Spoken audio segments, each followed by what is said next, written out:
We need to get Anita Dobson to do words to the 14 words theme.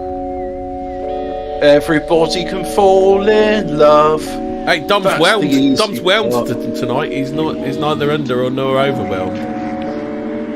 Oh, he's just whelmed. All right, yes. Fair dude. That's the easy part. The hard part is to investigate the paranormal. Anyone can find ghosts. That's the easy part. The hard part is to investigate them. The hard part is explaining it.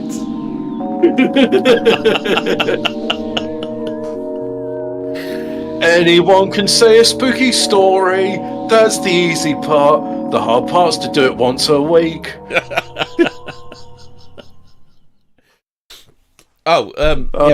Oh, I need to do something. We love our audience, don't we, guys? Great audience. The best audience. Huge numbers. Audiences. They're watching the YouTubes. You know the audiences, Hobbit.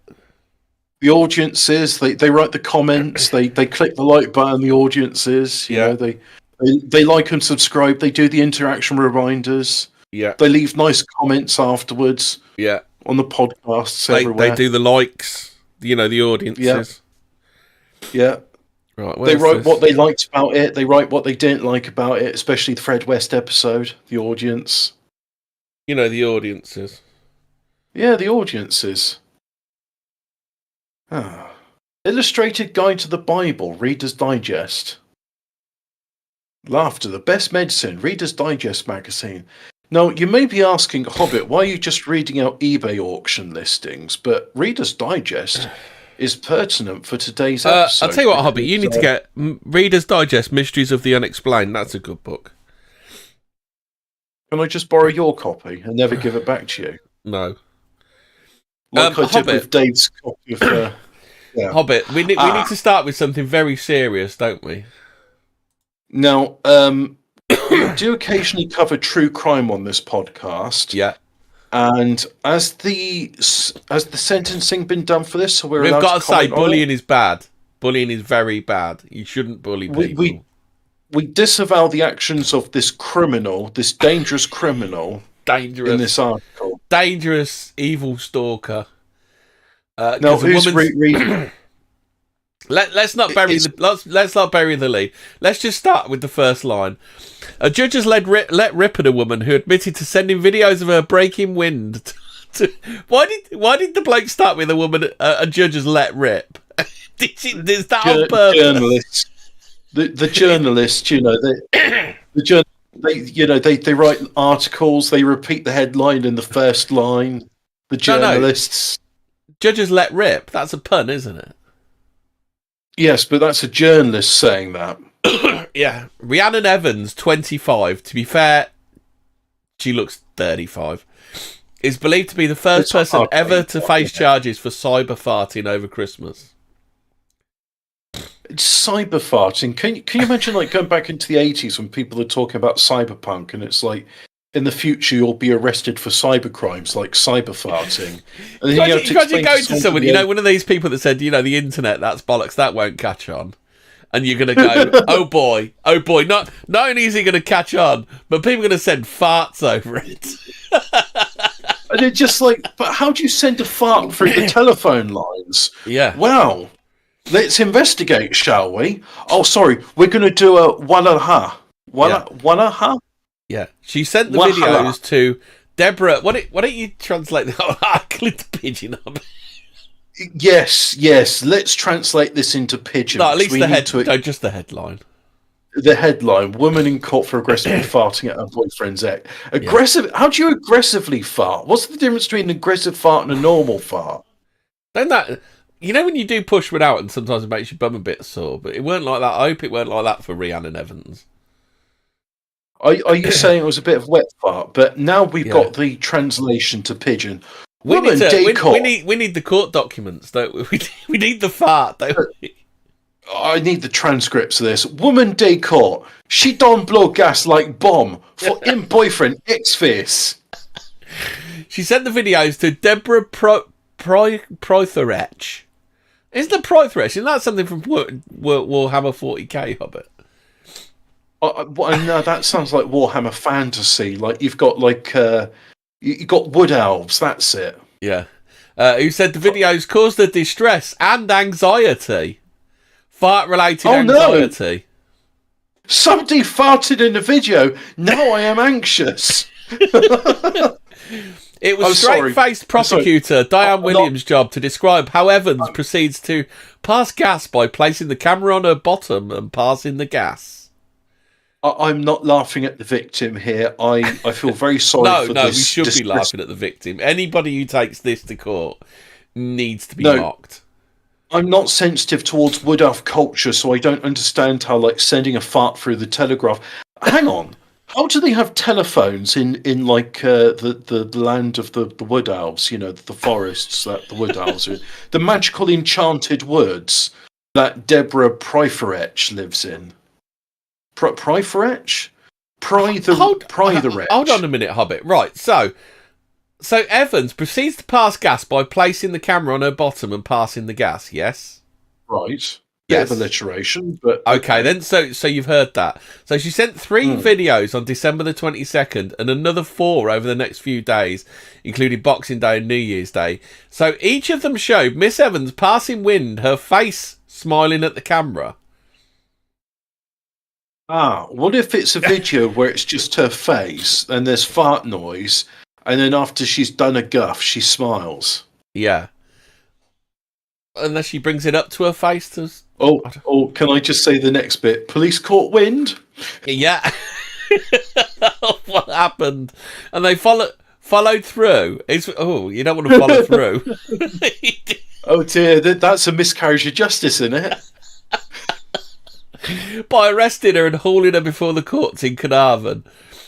Carnarvon, you know, isn't Carnarvon where I knew you said Hitler. I meant what Merlin's staff was. That wasn't that in Carnarvon. Yeah, Carnarvon, famously known for its dim stance on farting through the telephone. Did Merlin used to send farts through portals then? Did he? See Merlin's smiling face as he farted at. Who's the baddie in? I'm gonna tell you something, right? And hopefully you'll remember it, right? But there was this show my dad used to watch, a children's show.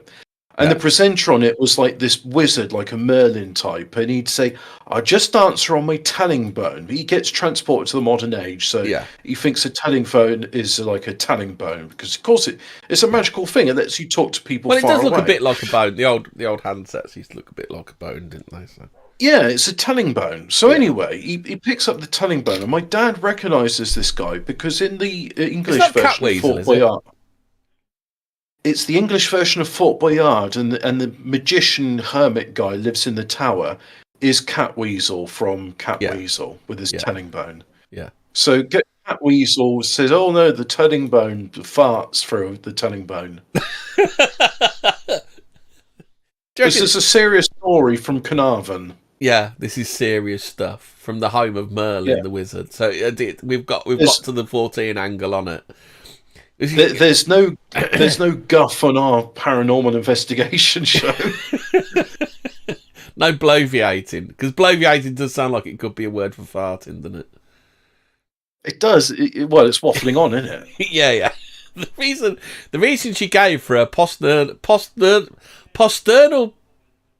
petarades. Never heard of that word.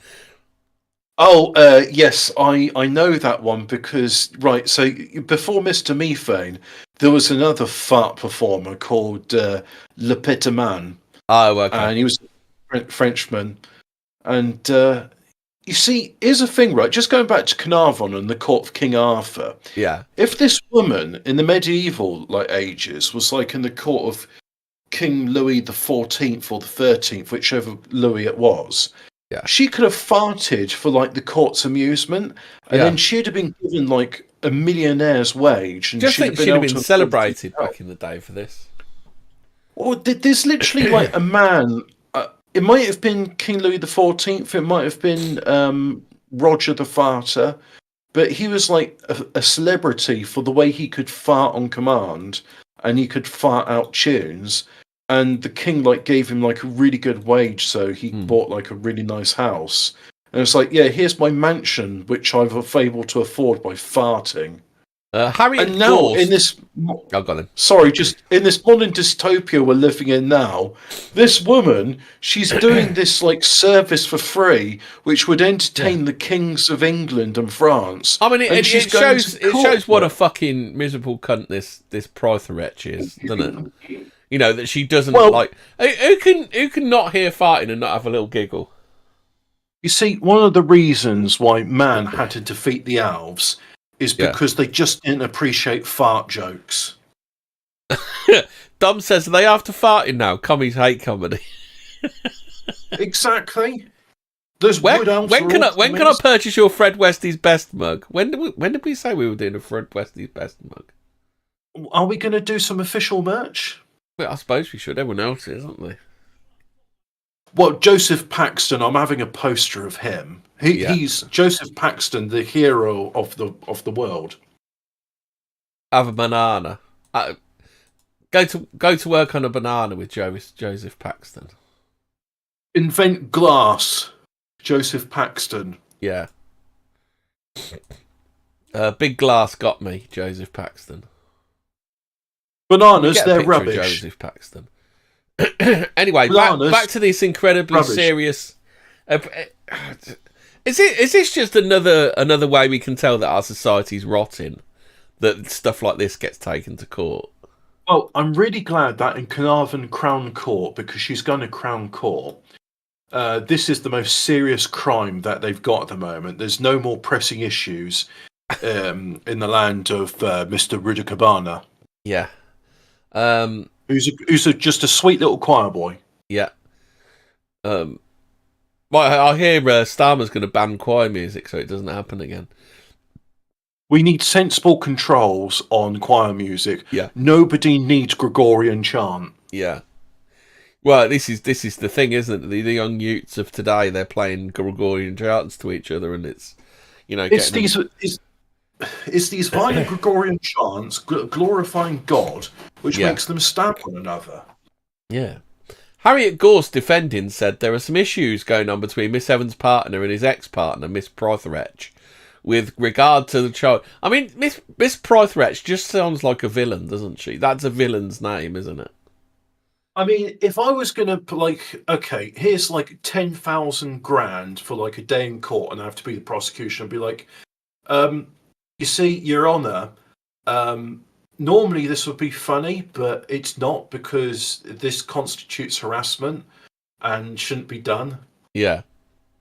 You know, the real harassment is the lawfare that the Prytha has visited upon this poor couple. Well, yeah, I mean, I don't know why the court is siding with her, but I guess it's like, well, you've got evidence of this stuff being done. And I think this is the problem with like phones and stuff. It's just there's a record of things. So if this was just done in the pub, and she just walked past her and farted, you could just be like, well, you could just blow it off, couldn't you? Yeah. At the time she sent these videos, she'd had some drinks, and she sent them understanding now this has caused the victim some distress. She sent them without malicious intent. You see, it's a crime of passion. It was heated in the moment. She was tired and emotional. Yeah. Miss Williams added, it was purely malicious. She was smirking throughout. I found it hilarious, but the victim didn't. No. Everyone knows the Wood Elves have a sensitive constitution and they can smell a fart through the tedding bone. Yeah.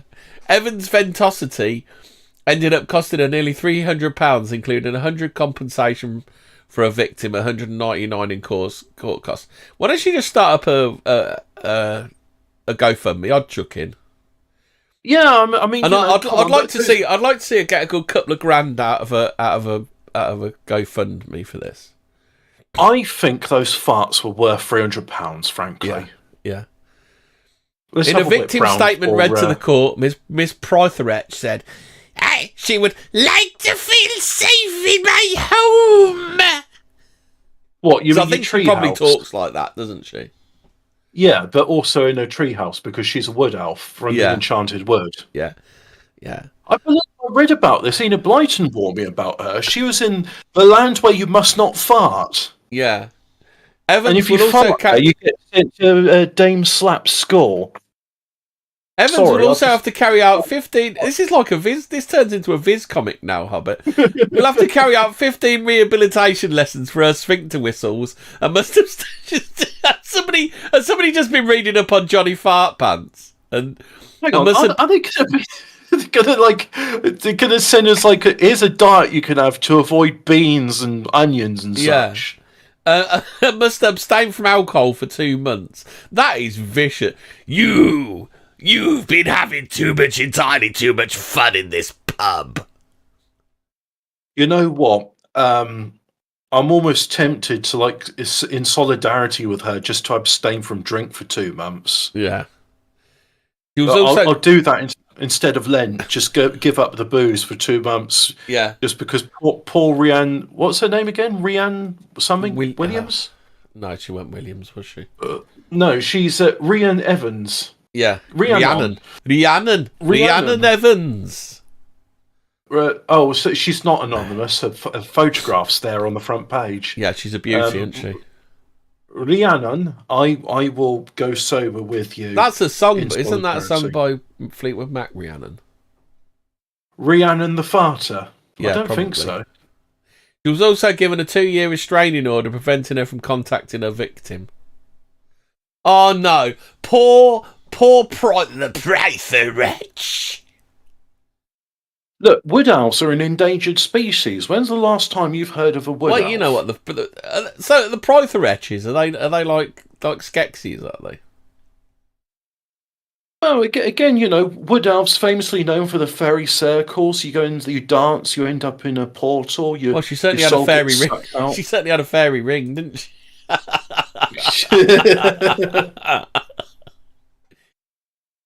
I am the Prather wretch, and you've been having entirely too much fun.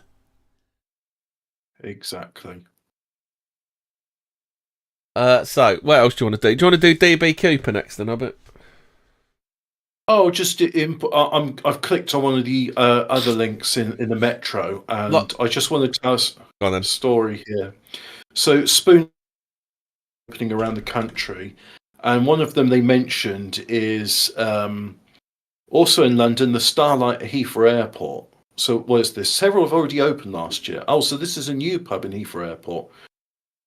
I was in Heathrow, and I was getting a flight to it doesn't matter where. And I was in the Spoons pub. I didn't realise it was the Spoons pub at the time because rather than ordering on the app, they just came to my table and said, "What you want?" And I was like, "Oh yeah, well, I'll have some, a full English and a pint." And so I had that. And I said, "Excuse me, where's the WC?" And they said, "I was just out down the corridor to the left." So I went there. It's upstairs, 3 buildings over. Like, what? Why are they like this? In airports, no idea. Oh, I thought you said you're in the Spoons. Like, why are Spoons like? Yeah. Why did it's 4 stories up. It's 4 stories up one single tiny thin flight of stairs. Like, why do Spoons have to be like this?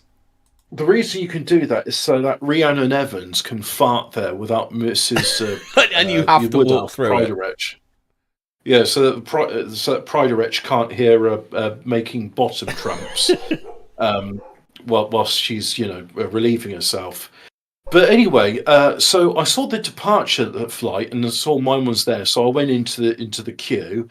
And so 2 things happened that day. One was I didn't have a signature on my passport. So they said, well, you should really put your signature in it now. And they compared it to my bank card and it's like, yeah, okay. Because otherwise you get a fine and they get a fine. And the other thing is I got on the flight and we're taking off and I was like, I haven't paid for my lunch. And they say there's no such thing as a free lunch. But I think Spoons has more than made up for that loss, considering that. Hey, I've got an email here. It says This is from Debbie Granville. She said, interviewee Neil Armstrong, founder of the UK's newest paranormal magazine. I wonder if you'd like to interview Neil Armstrong, founder of the publisher Enigma magazine, the brand new UK monthly paranormal magazine, which launched last week, January the 23rd. Neil would be happy to talk about his own numerous paranormal experience and why he's chosen to launch this unique magazine. If you're interested, please email me or contact me on the number below. Best wishes, Debbie Granville. Yeah, we'll ask if he knows 00 or the guy that we know that talks about Neanderthals.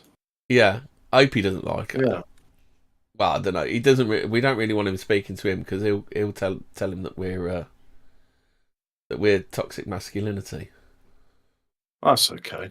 I could get away with that.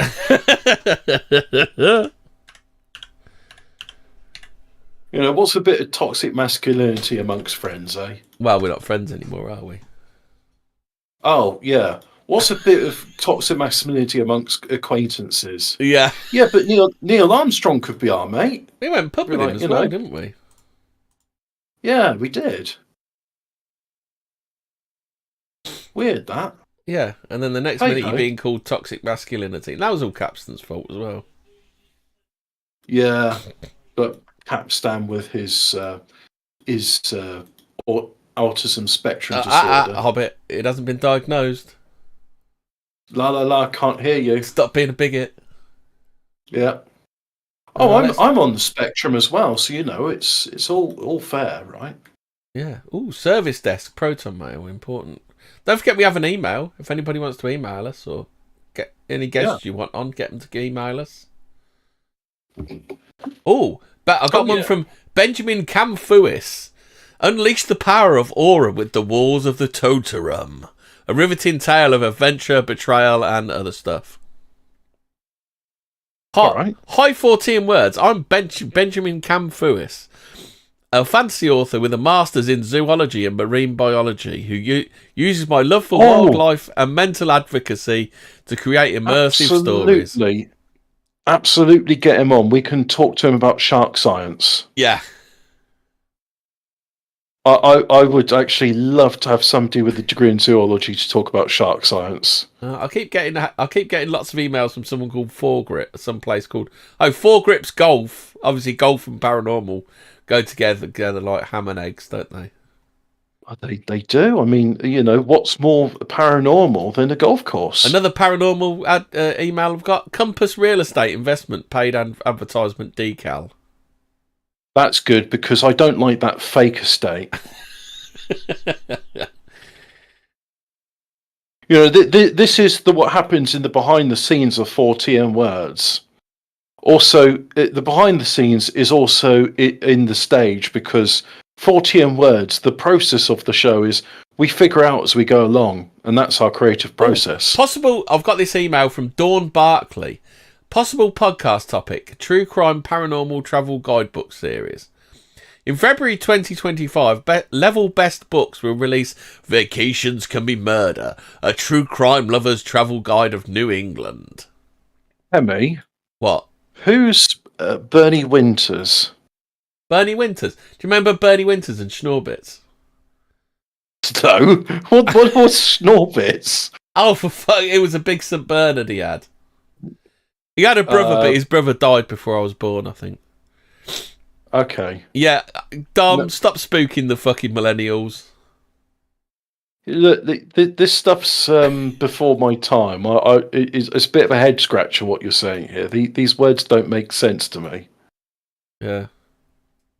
Well, I think we might have some comments on the Rumbles. Should we see if we've got any comments on the Rumbles?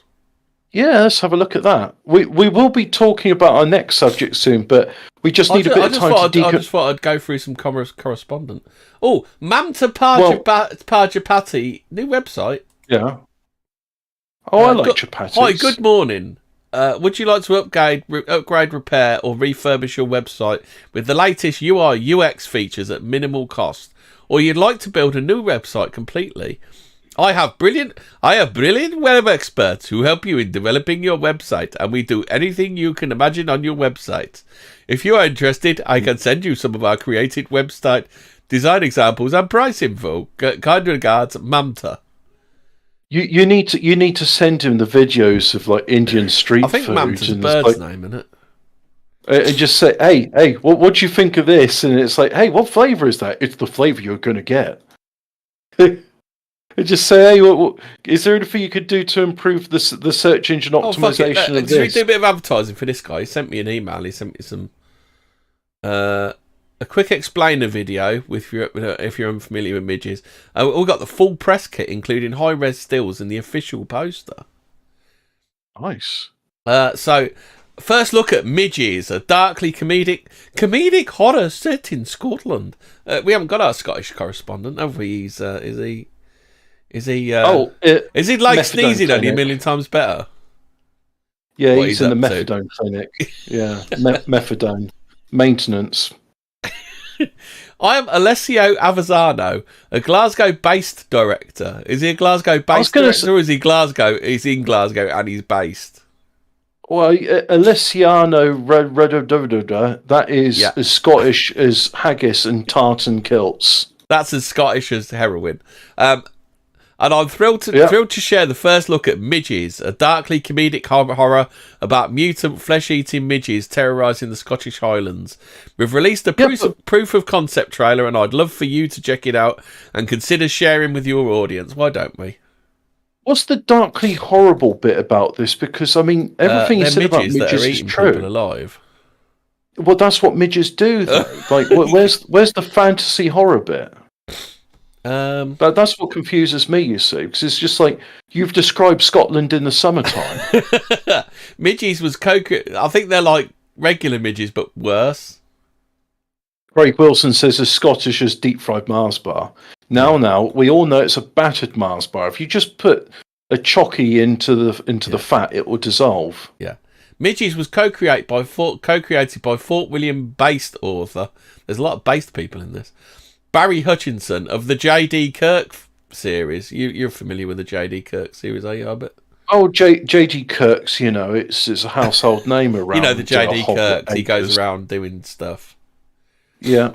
Hey, when they saying like Fort William based, do they mean like based on the true story? Probably. What began as a light-hearted social media post has evolved into a fully fledged film project. Our 3-minute trailer was produced on a micro budget with the help of a talented crew and local studios, including Motif, Mad Max Fury Road, and Blazing Griffin, Anna and the Apocalypse. I'm really sorry. I like Blazing Saddles. Anna and the Apocalypse is a bit different to that. You've come on board to support the project. Here's a bit more about Midges.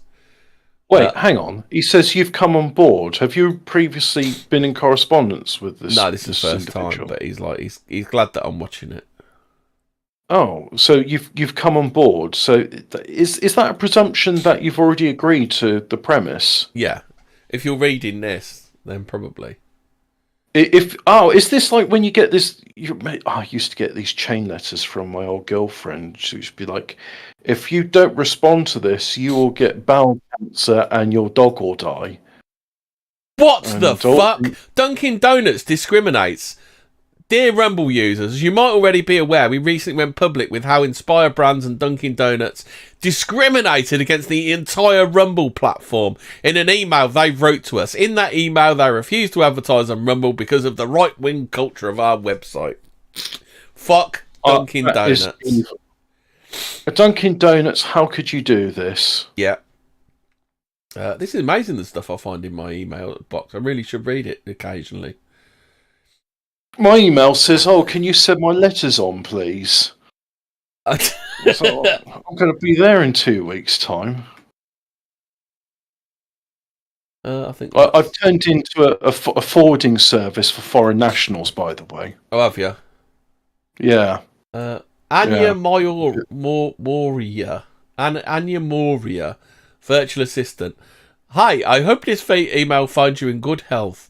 Are you looking for a virtual assistant? A remote employee who can perform your day-to-day tasks as per your guideline and help you focus on business for your business. I'll tell you what I'd love as an assistant is, do you remember that in The Producers where they hire that Swedish secretary and she speaks hardly a word of English, but she looks fit? Yeah. Can I have her? You can have Anya Moriana.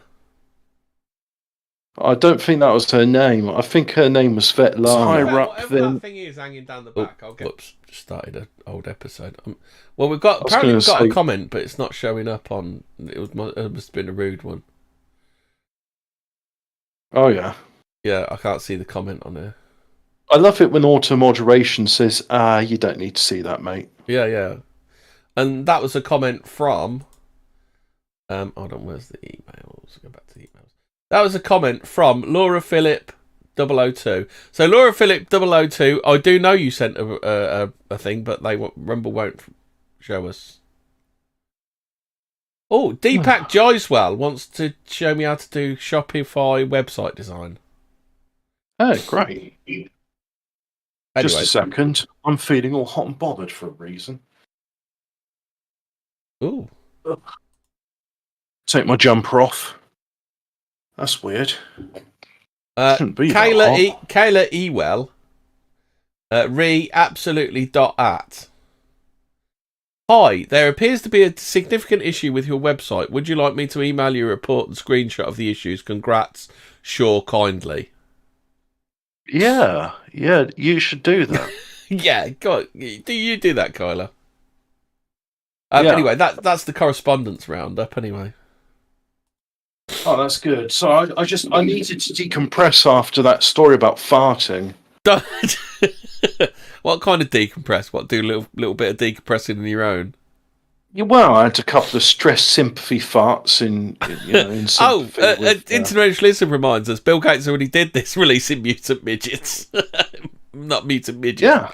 Not mutant midgets, mutant midgets. Oh, also, when you see a midget, don't call them a midget, because apparently that's like calling a black person the M-word. Yeah, they but the thing is that they're not very big about it. They tend to get quite upset when you call them a midget. Speaking of people who aren't very big, because they're probably dead, should we talk about DB Cooper? Because you were desperate to talk about DB Cooper, and I'm desperate to show you how it's absolutely a nothing story. All right, so I will just tell you the DB Cooper story I heard, and you will. Hold on, let's have some. This is the whole of the DB Cooper story, Hobbit. Yeah. Skyjacker Dan Cooper parachuted from a Northwest Airlines Boeing 727 into a rainy Thanksgiving night in 1971. Cooper had taken over the jetliner after it took off from Portland, Oregon, and ordered that it land in Seattle to pick up a parachute and $200,000 in cash. His demands were met and the plane took off again. After takeoff, Cooper sent 2 parachutes. What? There was only one of him, weren't there? Yeah, but I heard that he ordered 2 parachutes, maybe one for him, one for the money. Oh, well, he didn't. He only ordered one. Oh, okay. See, this is older, so it's nearer to the event. So, do you know what I mean? Do you know these things fucking mutate? This is what makes me laugh about it. After takeoff, Cooper sent the stewardess forward to the cockpit and used her intercom to repeat his instructions that the pilot hold the 727 steady at 200 miles an hour. When they were approximately over the Lewis River, Cooper opened the rear exit door and jumped without protective gear against the wind and freezing rain outside, but apparently confident. Over the years, a plastic notice sign from a 727's rear door, not the 727's rear door, and a parachute were found in the woods. Then in 1980, some of the marked bills from Cooper's Hall were found in mud dredged from the Columbia River that confirmed the belief that in some quarters that Cooper had not survived his escape and that his skeleton lies somewhere underwater in the deepest woods. But to others captivated by Cooper's coolness and planning, he is a heroic scoundrel who deserves to be living well wherever he is today. Yeah. So there you go. That's DB Cooper, probably dead. The story I heard was B. David Lynch, and DB Cooper was described as in his 40s, with his uniform, black suit, black tie, white white shirt and slacks, and so also described as in his 40s. Yeah. Now, David Lynch, at the time in the 1970s, would have been in his 20s. Goes on to make Eraserhead. No one will bankroll the film.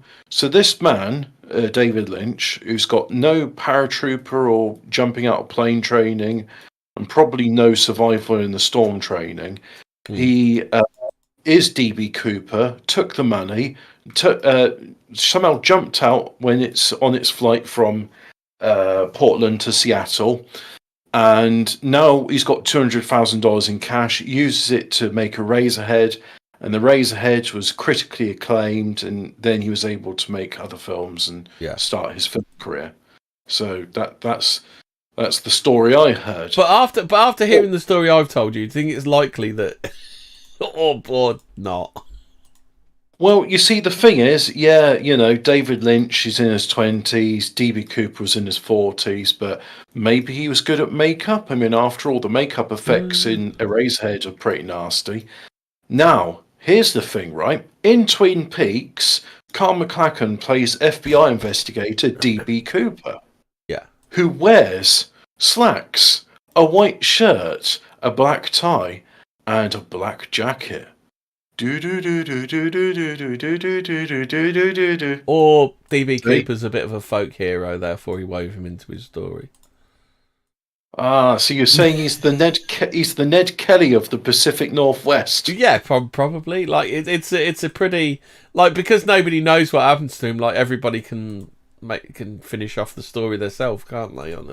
I think the thing with some of these stories is there's enough like romanticism or whatever that you can you can have a bit of artistic license with it. I think that's why people like stories like this. My favourite story, but considering a load of the money was dredged up, it kind of, I'd be inclined to think that DB Cooper's brown bread, mate. You're saying he didn't survive the intense storm and his parachute didn't deploy? Yeah, when he mate, as long as he had a thermal vest on, he probably would have been all right. Maybe that's why there was two parachutes. So if the first one failed, you'd have the second one. I don't know what comedy line they're talking about. Classic line from the Cookery Show. I hope all your donuts turn out like Fanny's. Do you remember Fanny Craddock, Hobbit? You ever heard of Fanny? Yeah. Well, the Fabulous Baking Boys, one of their famous marketing slogans was juicier than Fanny's. Yeah. About their muffins. Oh, annoyingly, there was a town which had one of their bakeries in the industrial estate, and I used to walk past it, and you could smell it, and it smelled delicious because blueberries, when they're cooking, they smell really nice. But it's all got like gates and bars on it, and it's like, I remember I went in there once and I said, "Oh, that smells pretty good. Can you sell me some muffins?" Like, no, we just bake them. We don't have a retail site on premises. I was like, oh, that's a shame. Didn't you say, "Can you give me some then?" Yeah. And they said, "No, go, oh, right, okay. Go away. You can't be in here without an appointment." I was like, "Oh, okay." Well, that was the thing. The door was locked as well. They had to buzz me in, and I was like, "Oh, blimey, this is a bit high security for a baker's." Yeah. Were they baking in there? Cocaine? We don't know because you have to have an appointment to get in. Much like the delicious Baking Boys products, like crack is quite Moorish, isn't it? Well, I hear crack is quite Moorish, but I wouldn't know myself. No. Anyway, now you've heard the full story of now you've heard the full story of DB Cooper. What do you think of it? Wow, we've not only heard the full story of DB Cooper, but also some of the speculation as was David Lynch DB Cooper, and the answer is probably not. I think it's over. I think basically, if you look, my uncle was. I think if you type in "my uncle was DB Cooper," let's just type in "my uncle was DB Cooper" into YouTube and see how many results we get. Yeah. Or my milkman was DB Cooper. Yeah. Bloke down the chip shop swears he's DB Cooper, but he's a liar, and I think you are too. Yeah. Marla Cooper claims her uncle is Mystery Man. DB Cooper reacts to 1979's In Searcher episode on DB Cooper. My dad works for Nintendo, and he says he knows DB Cooper personally. Yeah.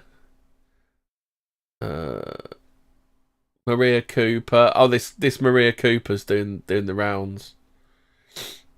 Maria Cooper. My dad is definitely David Lynch. Yeah. Bridge podcast. Real DB Cooper revealed. Son's irrefutable Bulletproof, Rick McCoy the Third. Oh yeah, he's Dale Cooper. He's not Dan Cooper though. He's Dale Cooper, isn't he? Yeah, that's why, like the character in Twin Peaks, his name is Dale Bartholomew Cooper. Yeah. By the way, really nice show. If you haven't seen Twin Peaks, I recommend it. Could he be DB Cooper? Neighbour Al's life story. Like, you know what I mean? It's one of those. Imagine like Michael you DB Cooper with Marla Wynne Cooper, and the Lost Technologies of the Bible with Reverend Mike. Oh, that sounds. Those two things. Imagine you are actually DB Cooper, and you say, "I'm DB Cooper. Where's my money?" Yeah. Where's my money, biatch? And you still get investigated by the Oh, FBI. looks like Nigel Farage might be DB Cooper because it says Farage delivers emergency broadcast. Well, also, he survived a light plane accident. So, DB Cooper... To be fair, I do like this one. Brain scratch. DB Cooper, genius or dimwit? Is DB Cooper like the equivalent of superhero retard Barry, who killed Jill Dando? No, Barry would have rocked it, wouldn't he? DB Cooper died in Arizona 2 years ago. But he just died in Hollywood like a few weeks ago. Yeah. Who is the real DB Cooper and why? Please stand up. Please stand up. All you other DB Coopers are just imitating.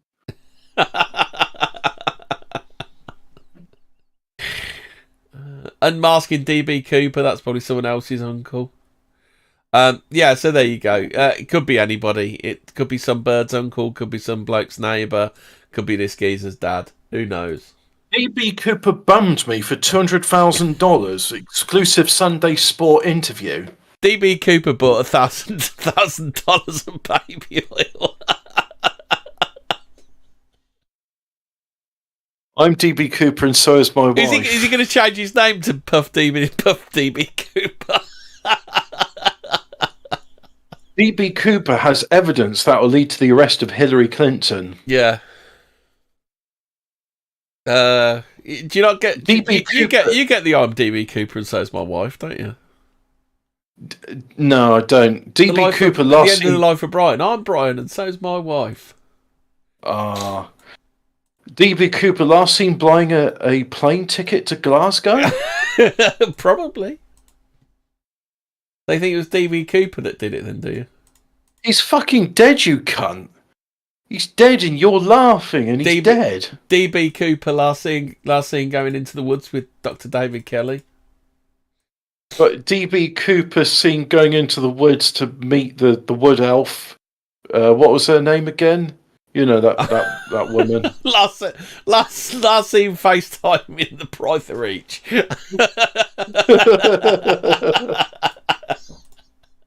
DB Cooper farting for a phone. I'm DB Cooper, bitch.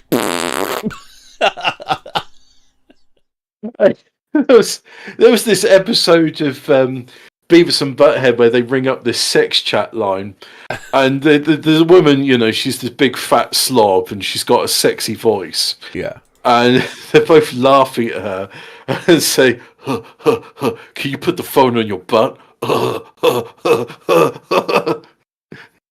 They got sexually harassed by her. Yeah. Oh dear.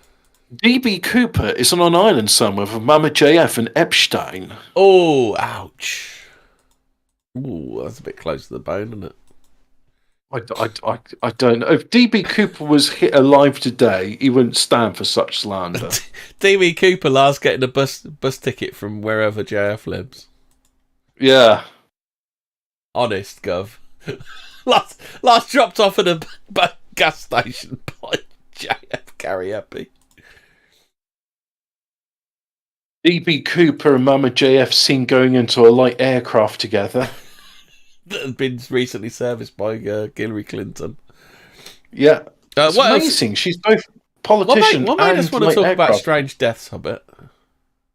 Wow, DB Cooper's disappearance is a bit strange, but also, well, there's a lot of strange deaths surrounding the Clintons, which is just tragic, and it's got nothing to do with them. They're just There's a whole unfortunate that Wikipedia on unusual deaths. so many of their friends meet untimely demises. Well, the other thing is there's a whole website called the Darwin Awards. Oh yeah. Oh shit! Do you remember Philip Hughes, the cricketer that got killed by a cricket ball? Is that unusual though? Yeah, they don't get killed all that often. Well, yes, but it's a sport where you've got a lethal object flying towards you at lethal speeds. Would you say Alexander Litvinenko was a strange death? He was fucking poisoned. What was strange about it? Well, actually, it's interesting you mention that because he was poisoned with polonium. Yeah.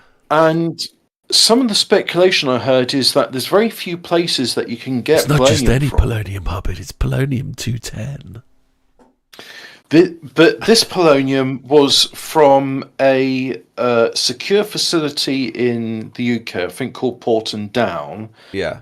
And there was this leak around about the same time there, where they had to put the air in lockdown because some polonium had escaped, and they said no, this is completely unrelated, and this polonium was smuggled in from Russia because it's easy to smuggle in highly radioactive poisonous substances across international borders through an airport without affecting anybody on the flight. Yeah, and air, the security. Do you remember that junkie woman that said she found that she got poisoning from a perfume she found on the floor in the park? Well, some people they are allergic to scents in perfumes. No, it's definitely polonium for poisoning. What, this perfume? Yeah. Where was the? So she sniffed some perfume and got polonium. Yeah. I don't understand.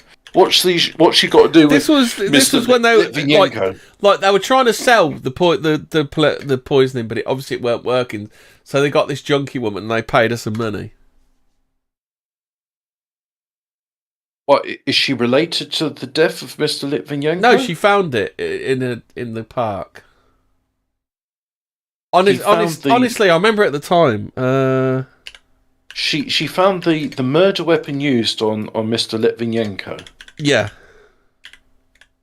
Because I heard it was I could be mixing this up with another story. And then they because it weren't working, they just buried it.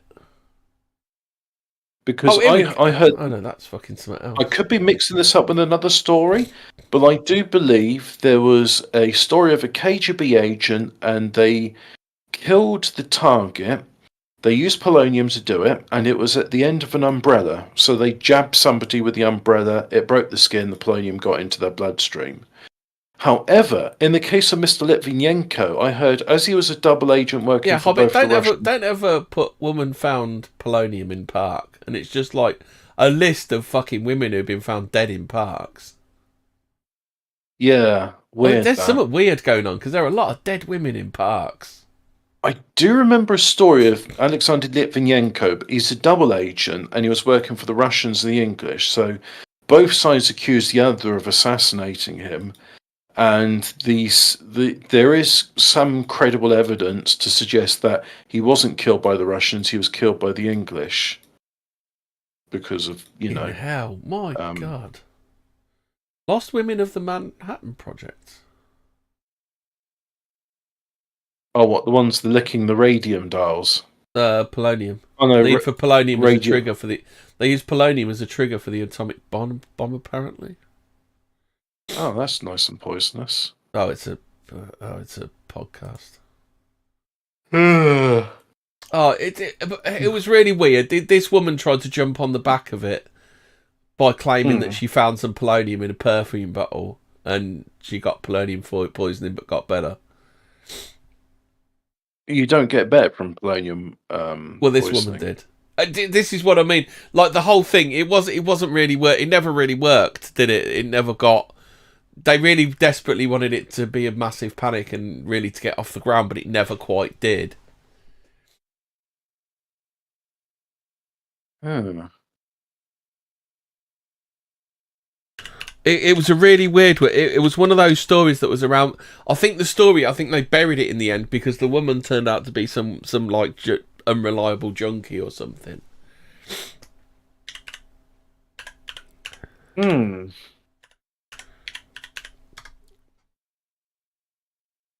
Oh, so I mean, the problem is there's stories from each side, and it's frustrating whenever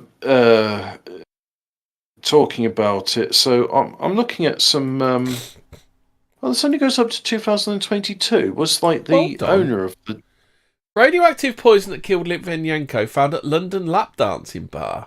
Trace of the lethal radioactive poison which killed been found at 4 previously undisclosed sites, including a Mayfair lap dancing bar. Traces of the lethal radioactive poison. Why do I need to know that 3 times? because So you got the head. English So you journalism. got the head. Radioactive. So I'll read it as it is. Radioactive poison that killed Litvinenko found at London lap dancing bar. Trace of the lethal radioactive poison which killed Russian dissident Alexander Litvinenko been found at 4 previously undisclosed sites, including a Mayfair lap dancing bar. Traces of the lethal radioactive poison which killed Russian dissident Alexander Litvinenko been found at 4 previously undisclosed sites, including a Mayfair lap dancing bar. Here's the reason why they keep repeating the same thing over and over is they're paid by the word, and apparently it's just okay to repeat what you're saying over and over again. Yeah. So the polonium-210 poison was found at the Hey Joe nightclub on Jermyn Street, on a shisha pipe in the West End restaurant Dar Marrakesh, and in a taxi in Mr. Litvinenko's Mercedes. In a taxi in Mr. Litvinenko's Mercedes. Sorry, hold on, what did I say? Hold on one sec. On a shisha pipe in the West End, Dar Marrakesh, in a taxi and in Mr. Litvinenko's Mercedes. The tidying it up cost the council 250 grand and the Metropolitan Police $1 million and the Health Protection Agency $2 million. Just all round strange. But why would it be like one little bit here and there? It's weird, isn't it? That Litvinenko thing, it did smell kind of funky, didn't it? Interdimensional lizards provide some more context for your junky perfume thing. Do you mean the death of Dawn Sturgis in Salisbury? Her husband found the perfume in the charity collection bin and they were supposedly junkies. That's the one. It was really weird because they were desperately trying... Hold on a minute. All this stuff happened in London's West End, so why were they doing the Salisbury one as well?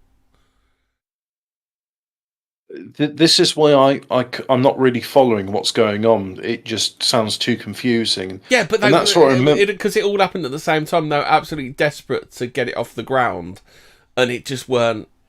It was obviously because May was in charge of it. And she was fucking useless, weren't she? So here's the thing. Now, this is purely my hunch, right? So he's a double agent, and being as a double agent is, dangerous to your health. The reason I suspect that it was the English that killed him and not the Russians is because it was done on English soil. And I think it would have been far easier for the Russians to kill him when he was going to make his next trip to Russia. So that's like, again, that it's just purely a hunch. I've got no evidence to back it up. It's just somehow my gut says it'd be easier to kill somebody in your own home turf. And also, what's anybody going to do about it? Because he wasn't well loved by people, and they all said he was a double agent. So, yeah. Right. So this is what they call the 2018 Amesbury poisonings. In the Amesbury, 2 British nationals, Charlie Oh, hang Rowley on. and Dawn. What? 2018's way after Litvinenko. I don't remember what it was this exactly. this is the other one, the poisoning of Sergei and Yulia Skripal. No, this is the one that I thought that was a bit weird, that they tried to get off the ground, but it didn't really work. Yeah. Huh. So, I thought she got better anyway. So, right, it's hospital admissions and subsequent death of Sturgis. According to the subsequent press report released by the Metropolitan Police, 10:15 on Saturday, 13th of June 2018, Southwestern Ambulance Service was called to a residential address in Amesbury. After Dawn Sturgis had collapsed, she was subsequently taken to hospital and admitted at 15:30. The ambulance service was again called to that address after Charlie Rowley had fallen ill. He was taken to hospital, and Wiltshire police were both informed of both admissions. She died. So they don't tell you on the 8th of June. So they don't tell you what she died of. I mean, I suspect it was probably a drug overdose. So the same day, officers. Let's read it. On 8th of July, Sturgis died at Salisbury District Hospital after doctors took the decision to switch off her life support. On the 10th of July, Rowley regained consciousness. There was a small but significant improvement to his condition, according to the hospital. On 11th of July, he was no longer in critical condition, and the hospital downgraded his condition to serious but stable. The same day, officers from the investigation team spoke to Rowley. He told his brother Matthew that the nerve agent had been in a small perfume or aftershave bottle, which they had found in a park about 9 days before spraying themselves with it. The police later closed and fingertip searched the Queen Elizabeth Gardens Riverside Park in central Salisbury, which the couple had visited the day before they fell ill. More like they were fucking doing junk in there. The funeral of Sturgis took. So what happened then? No, you don't fall ill when you're high. You fall ill when you're fiending for your next fix. If you're not doing heroin, then you get flu-like symptoms. But yeah, it kind of like so. Let's remind ourselves of the Sergei and Yulia Skripal, former Russian military officer and double agent for the British intelligence agencies in the city of Salisbury, England. Sergei and his daughter Yulia Skripal were poisoned by the means of Novichok. Oh, this was the Novichok one. I've got the two mixed up. Salisbury's next to Porton Down, isn't it? Yeah, Salisbury. They're all Wiltshire, aren't they? I think it's. You think you're mixing the two up as well, or not? Well, it's something where I just go, and does this concern me? No. All right. Yeah, so this was when it was like the Russia. I think it was so 2018 was this. This was like mid-Trump, wasn't it? When they were really trying to ramp up the Russia, weren't they? Oh, really? Yeah. I don't remember. So Trump was in 2016. This was 2018. So this was like the midterms. So they obviously tried to ramp up the Russia. I'm feeling slightly unwell. I'm wondering if, like, one of those wood elves has sent a fart through the tanning bone. Just, feeling a bit woozy. So Novichok is a Soviet-era nerve agent used in the attack. So they kept it on ice all this time just to kill a couple of people in England. Yeah, why not? Sounds plausible enough. Yeah, that'll do. I've got a story of an unusual death. It's a bit more whimsical than that one. Yeah. So this is the Car Wash Blues, and driver wins a slow roll Darwin Award. This is from a website called the Darwin Awards. Yeah. So on the 15th of April 2022, California. Why did a Las Vegas resident jump out of the car inside an Escondido car wash at midnight, avoiding a bee? ? All we know is they did. Rene Takte drove into the car wash, then exited the Scion hatchback while the driver was still in gear. Under its own power, the Scion eventually crept forward, as cars do, and because it's an automatic, so it's in drive. And the 56-year-old was pinned beneath the vehicle. Escondido police said the car wash was not active at the time. Okay. The driver was noticed by the next person to visit the car wash. Authorities took the unresponsive body to Palomar Medical Center where death was confirmed. No extenuating circumstance been found, so we bestow upon Rennie a washed-up Darwin Award and commend the reader. It's full of snark. Do you know how many people died? There's 2 on this list who've died from tripping over near a dishwasher and being impaled on the knives. The Darwin Awards hasn't been. Has it been updated? No, it hasn't. It hasn't been updated since 2022. Maybe the owner of the website has been in a Darwin Award of his own. Let's just see if there's the survivors. No, survivors only goes up to 2020. So how about this one then? Michael Colombini. This 6-year-old died during an MRI scan at the Westchester Medical Center in Valhalla, New York, after an oxygen tank was magnetically pulled into the machine and fractured his skull. Oh dear. Ooh. Oh, better than story. death by railgun butt plug, I suppose, isn't it? Well, unfortunately, those people didn't. I say unfortunately because they got to live with the consequences of their actions. Yeah. They survived. So, they got to live with that. Now, here's a Darwin Award. And I think this one, then? Rebecca Longhofer, August 13th, 2003. 39-year-old tourist, mother of 4, was electrocuted while crossing Las Vegas Boulevard when she stepped on a cast iron plate that covered electrical wiring and was hidden by a deep rain puddle. That seems like a bunch. That's American third world electrical engineering again, isn't it? How about Hitoshi Nikaido, who died the 16th of August 2003? This is a gruesome one, Hobbit. 35-year-old surgical resident from Houston. Why am I saying Houston like in Superman? Houston, Texas, was killed after his head was trapped in elevator doors at the hospital where he worked. He was partially decapitated as the elevator ascended, and he also sustained injuries to his ribs and spine. So here's a story. After you. I've got another one after you. Right. Yeah, I didn't have much to say to that, so I'll just read out this one because I think I remember this guy. Now, this was on the 13th of May 2022 in Mallorca, in Spain. Mallorca. Dutch football pro Murad Lamberat. I'm sure I've heard of Murad Lamberat before. Was hungry for a vacation prank, leaping off a cliff into the ocean, thinking. Unfortunately, the Darwin Awards does a lot of editorializing here. Yeah. So let's try and cut out all the editorializing with my own. So let's see. He jumps from a cliff which into the waters 30 meters below.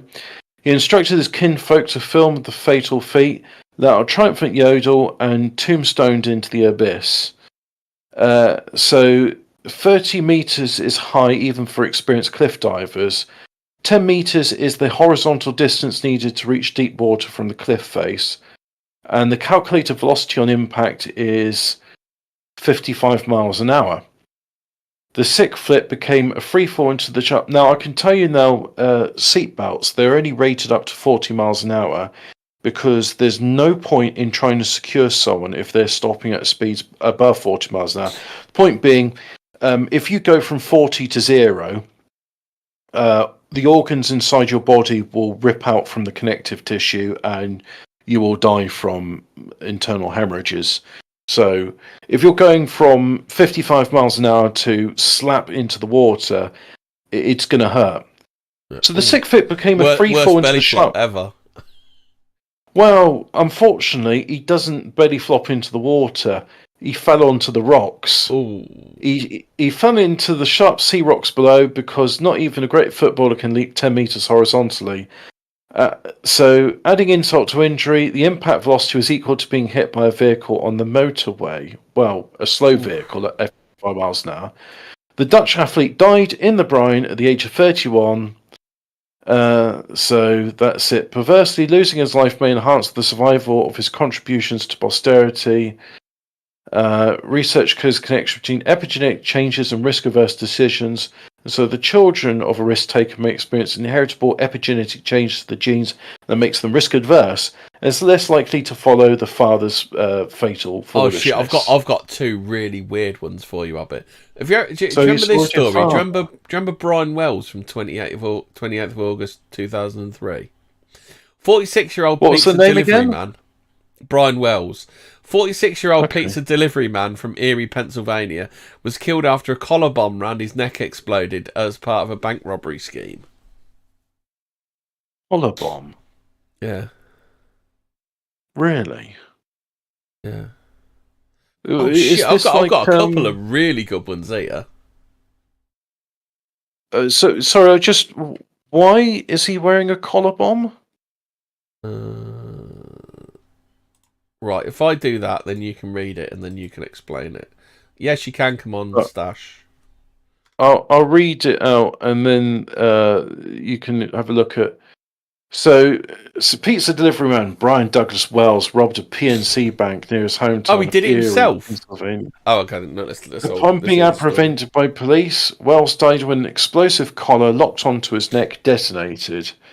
The FBI investigation into his death uncovered a complex plot described as one of the most complicated and bizarre crimes in the annals of the FBI. In conjunction with the Bureau when I hear annals, it always makes me think of you remember the start of the Texas Chain Massacre? Texas Chainsaw Massacre. The annals of Texas crime history. In conjunction with the Bureau of Shooting Puppies Until They're Dead, the BATF, and the Pennsylvania State Police, the FBI investigation led to Majorie Dale Armstrong and Kenneth Barnes being charged with the crime in 2007. The investigation determined the plot was masterminded by Dale Armstrong to retrieve an inheritance by hiring Barnes with the money from the bank robbery to kill her father. William Rothstein and Floyd Stockton. Isn't it? William Rothstein and Floyd Stockton were also found to have conspired in the crime, but Rothstein died before being charged and Stockton was granted immunity in exchange for testifying against Dale Armstrong. Dale Armstrong was sentenced in 2011 to life imprisonment without the possibility of parole, and Barnes received a reduced sentence of 22.5 years in exchange for testifying against Dale Armstrong. Both died in prison. Wells' involvement in the plot is a matter of controversy. Investigators conclude Wells was a willing participant in the robbery, but was told the bomb was fake. Wells' family said he was forced to rob the bank by the conspirators, known as the collar bomb case or the pizza bomber case.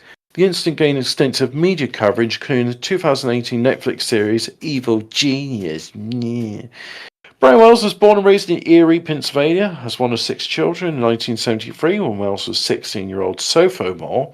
He dropped out of East High School in Erie and went to work as a mechanic. He was described as childlike at the time of the bank robbery. He had been working at Mamma Mia's Pizzeria for at least 10 years. As Kenneth Barnes' home, he, Majorie Dale Armstrong and William Rothstein discussed ways they could make money. Dale Armstrong suggested Barnes kill her father, Harold Dale, so she would receive an inheritance. Barnes told her he was willing to do this for $250,000. $250,000. Which is equivalent to $414,000 now, thanks inflation. The collar bomb bank robbery. Yeah, inflation. The collar bomb bank robbery plot was hatched to obtain enough money to pay Barnes to kill Dale Armstrong's father. In return for a reduced sentence, Barnes later told... we hear you if you want to come on. Barnes later told investigators that... Yes, I gathered. That Dale Armstrong was the mastermind of the crime and was wanted the money to pay Barnes to kill her father, he should reportedly believe was squandering an inheritance. Dale Armstrong, Barnes and Rothstein all seem to have suffered from compulsive hoarding. Relevant? Dale Armstrong had a history of suffering from multiple mental illnesses, including bipolar disorder.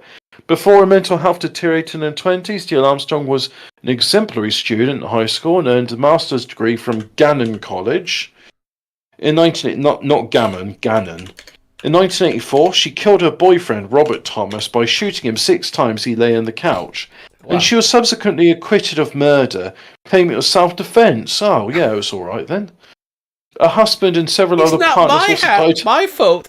It's like that. Is it the Fast Show? It's not my fault. I'm just a weak woman. I don't know what I'm doing.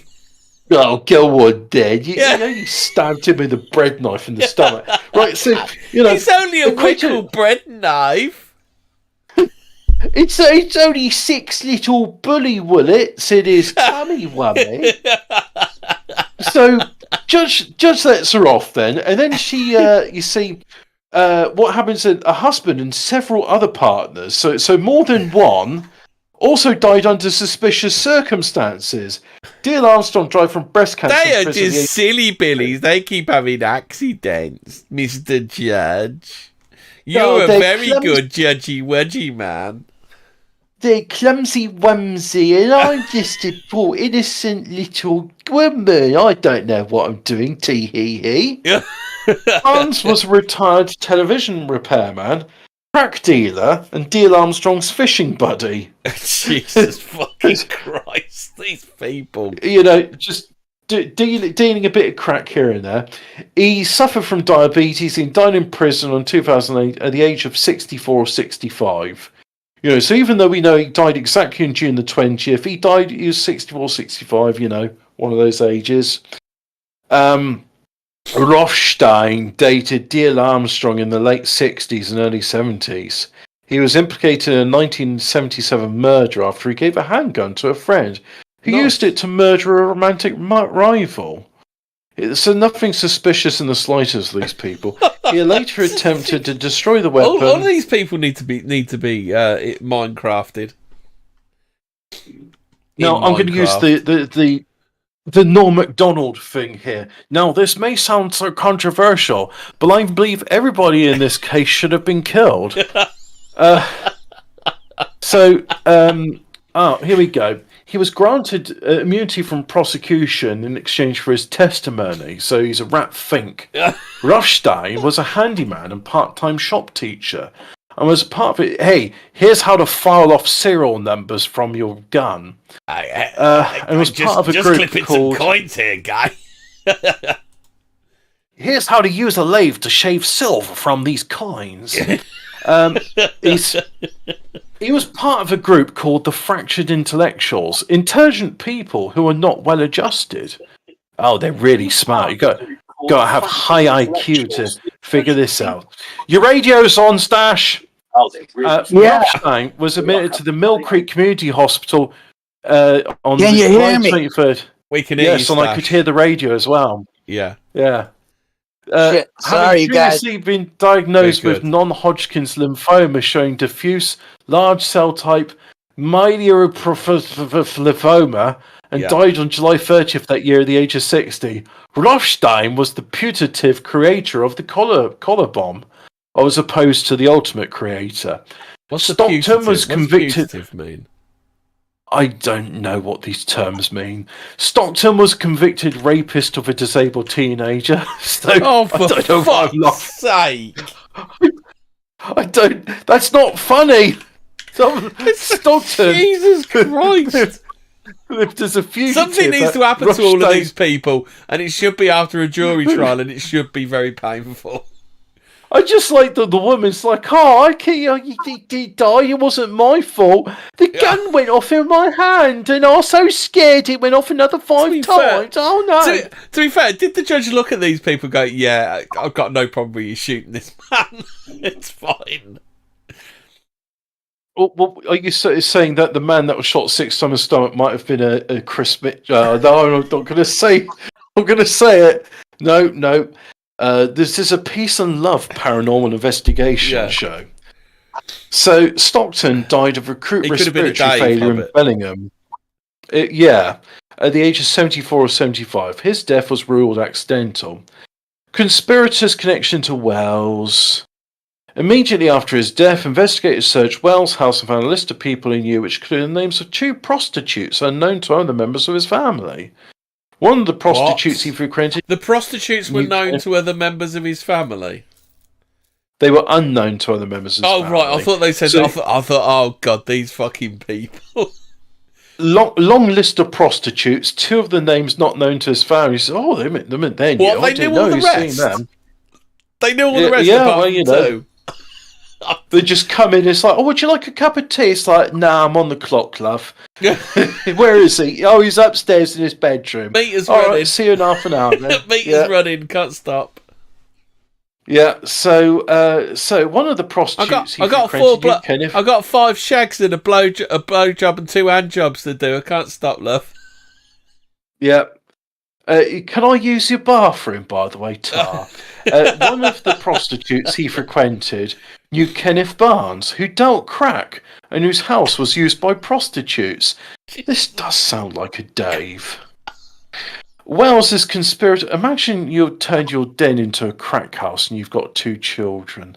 Anyway, Wells is conspirator. According to law enforcement reports, Wells participated in the planning of the bank robbery the day before and was aware of the complex plot.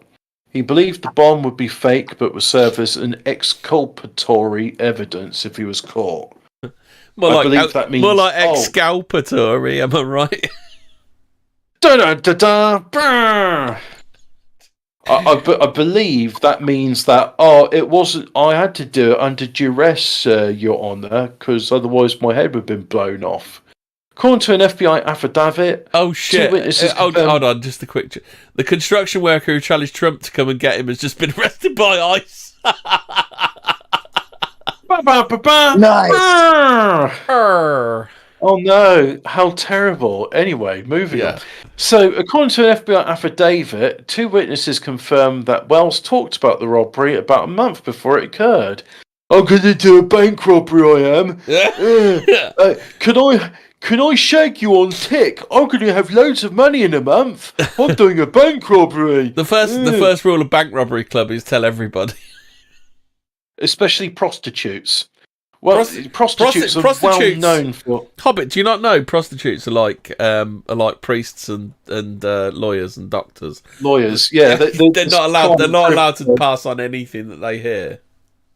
Yeah, it's hooker client privilege. The hookocratic oath. That's it. So now that's a Stormy. Yeah, Wells exactly was seen leaving Rothstein's house the day before the incident, and investigators believe he had participated in the rehearsal. It was believed Wells was killed to reduce the number of witnesses. Wells' family and friends it's also reduced the amount of people that are just going to fucking tell everybody. I've just robbed the bank. Yeah. Where'd you go with that money from? I've robbed the bank. I robbed the bank in my town. This is the money from the bank I robbed, and this is my share. I'm gonna give the rest of it to my friends now because they shares too. So, Wells' friends and family dispute his involvement in a bank robbery and his own death. According to them, Wells was accosted at gunpoint and forced to wear the bomb. Well, yeah, but you say that, but then if a month before it's like, oh, can I have credit? I'm gonna have loads of money next month. It'd be great, you know. Can have a jump on tick. Can have a jump and 2 hand jobs and a blowjob on tick. I'd gladly shag you today if I could pay you on the Tuesday. Yeah. Wimpy from. Is that Wimpy, the burger guy? Sorry. Yeah, it's Wimpy Wells, the bank robber. Wimpy Wells. Jessica Hoopsick, a woman who was Wells's friend. I'm glad they clarified that Jessica Hoopsick's a woman. Well, to be fair, he does have a lot of professional relationships with women, so I suppose they do have to distinguish between friends and business associates. Yeah. Well, you know, it says a woman who was Wells's friend. It doesn't rule out that she's not a whore. Confessed on the Netflix documentary Evil Genius that she set Wells up to participate in the crime by providing his name and delivery schedule to one of the conspirators in exchange for money and drugs. She said she had no knowledge of the robbery. Wow. Aren't all these people just beautiful people? I'm just an ickle little woman and I don't know what's going on. I've got no knowledge of that. They said they'd give me drugs and money if I did it. She's a mythical woman. So he got a hinged collar, bomb that worked like a large handcuff to go around the neck, 4 keyholes that went under the chin. The rectangular house contained 2 pipe bombs and 2 kitchen timers. 1 electronic timer hung down over the chest. The device had several decoys, such as unconnected wires, a toy cell phone, and deceptive warning stickers. For 10 years, Wells worked as a pizza delivery driver at Mamma Mia's Pizzeria in Erie until his death. Just after 1:30 p.m. Well, he stopped. He gave it up after he died, then, didn't he? I guess so. Yeah. Was the manager ringing up? It's like, look, I know you're dead, but we're desperate and short-staffed. Can you come in, please? The pizzeria received a call from a payphone at a nearby gas station. The owner could not understand the customer and passed the phone to Wells, who received a call to deliver 2 pizzas to 8631 Peach Street, an address a few miles from the pizzeria. The address was the location of the transmitting tower WCTV at the end of a dirt road. According to law enforcement, upon arriving at the television tower, Wells found the plot had changed and learned the bomb was real. Wells's family disputes the account of events at the television tower. According to them, Wells was accosted at gunpoint by strangers and forced to participate. He tells the events of the tower that led to the bomb being attached to Wells's neck have never been firmly established, but the evidence suggests there was a struggle and that Barnes, Deal Armstrong, Rothstein, and Stockton were all present at the time. If you can't trust the Rothstein, who can you trust? I know. I mean, it's not as if he's out dealing crack, unlike Mr. Barnes. In interviews by law enforcement, Stockton claimed to be the one that put the bomb around Wells's neck. When Wells discovered the bomb was real, Barnes said a pistol was fired in order to force Wells's compliance, and witnesses confirmed hearing a gunshot. What, the bomb collar wasn't enough? Yeah. After the bomb was fucking applied... hell, this bloke. Oh, you've got a bomb round your neck. Oh, fucking do you? Okay, I'll point a gun at you because you're obviously not fucking listening that you got a bomb round your neck. So after the bomb was applied, Wells was given a sophisticated homemade shotgun, which had the appearance of an unusually shaped cane. Wells was instructed to claim that free... So, Wells, he was instructed to claim that 3 black men had forced the bomb on him and were holding him as a hostage. They're well known for doing these clever premeditated crimes, you know. Inside Wells's car, police found 9 packages of handwritten instructions addressed to bomb hostage, directing him to rob the bank. The instructions included a scavenger hunt listing a series of strictly timed tasks of collecting keys that would delay detonation and eventually defuse the bomb. The pages warned that Wells would be under constant surveillance and any attempts to contact authorities result in the bomb's detonation. Act now, think later, or you will die, was scrawled at the bottom of the instructions. Wells was instructed to quietly enter the PNC Bank at Summit Town Centre on Peach Street and give the teller an affixed note demanding $250,000 and to use his shotgun to threaten anyone who did not cooperate and attempted to flee. Upon entering the bank around 2:30 p.m, Wells slid the note to a teller. The note stated the bomb would explode in 15 minutes and the full amount was to be handed over within that time. The teller was unable to access the vault that quickly and gave Wells a bag containing $8,702, which he exited with in the bank. At 2:38, a witness called 911 from the bank and reported Mel from the bank with a bomb or something wrapped around his neck. This is the first known emergency call for the incident. According to witnesses at the bank and surveillance footage, after entering the bank, Wells waited in line. When he reached the counter, he began sucking a lollipop. He appeared confident as he left the bank, swinging his cane gun and bag of money like Charlie Chaplin, according to one witness.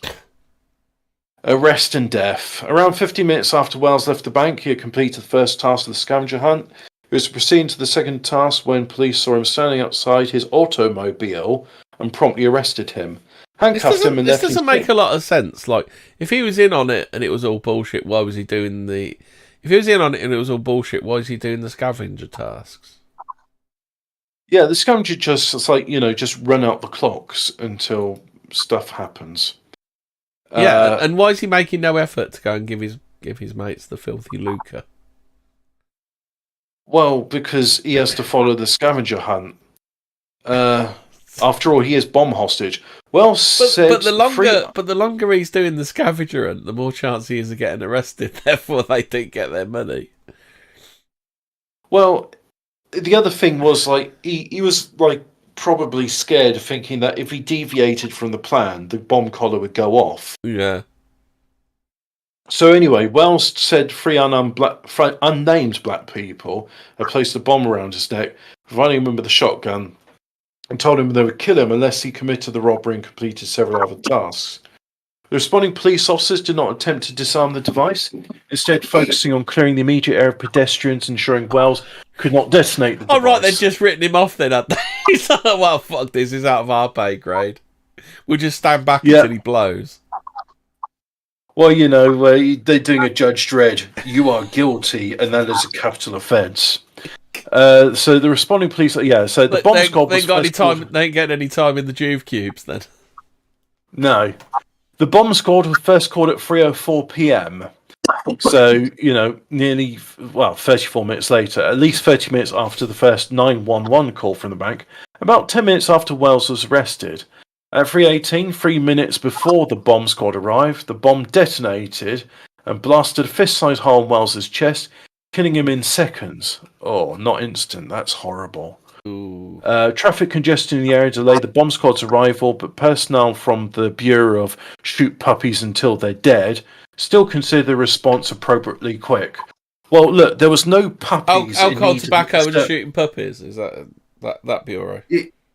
Yeah, the Bureau of Shooting Puppies said, look, there was no canines which needed to be exterminated, therefore we have done our job in an appropriate amount of time. Or pregnant women, or is that the FBI? That's the FBI that shoot pregnant women, isn't it? That's George Floyd droid. Yeah. Wedgett TV, Erie's ABC affiliate, broadcast the event live on air. Who shot Randy Weaver's family? Was that the FBI or was that the... FBI? That was the sheriff's, wasn't it? Was it the FBI, was it the sheriff's, or was it... No, FBI, and it was a Japanese sharpshooter guy. Yeah. He was at the Waco thing, too.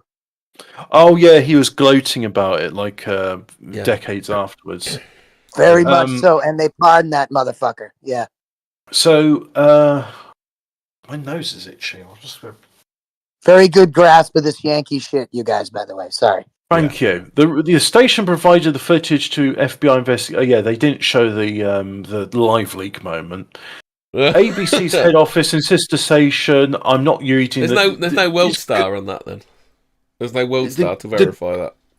The gobbledygook of American station names. Apparently, there's actually Stash. Ain't there actually some sense to what the radio names? They tell you what city and all kinds of stuff, don't they? WKBW. Yeah. That actually means something, doesn't it? Yeah, they have handles for different cities. But the fucked up thing that you guys probably know is pretty much every radio station over here was owned by Clearwater. And then they hid that.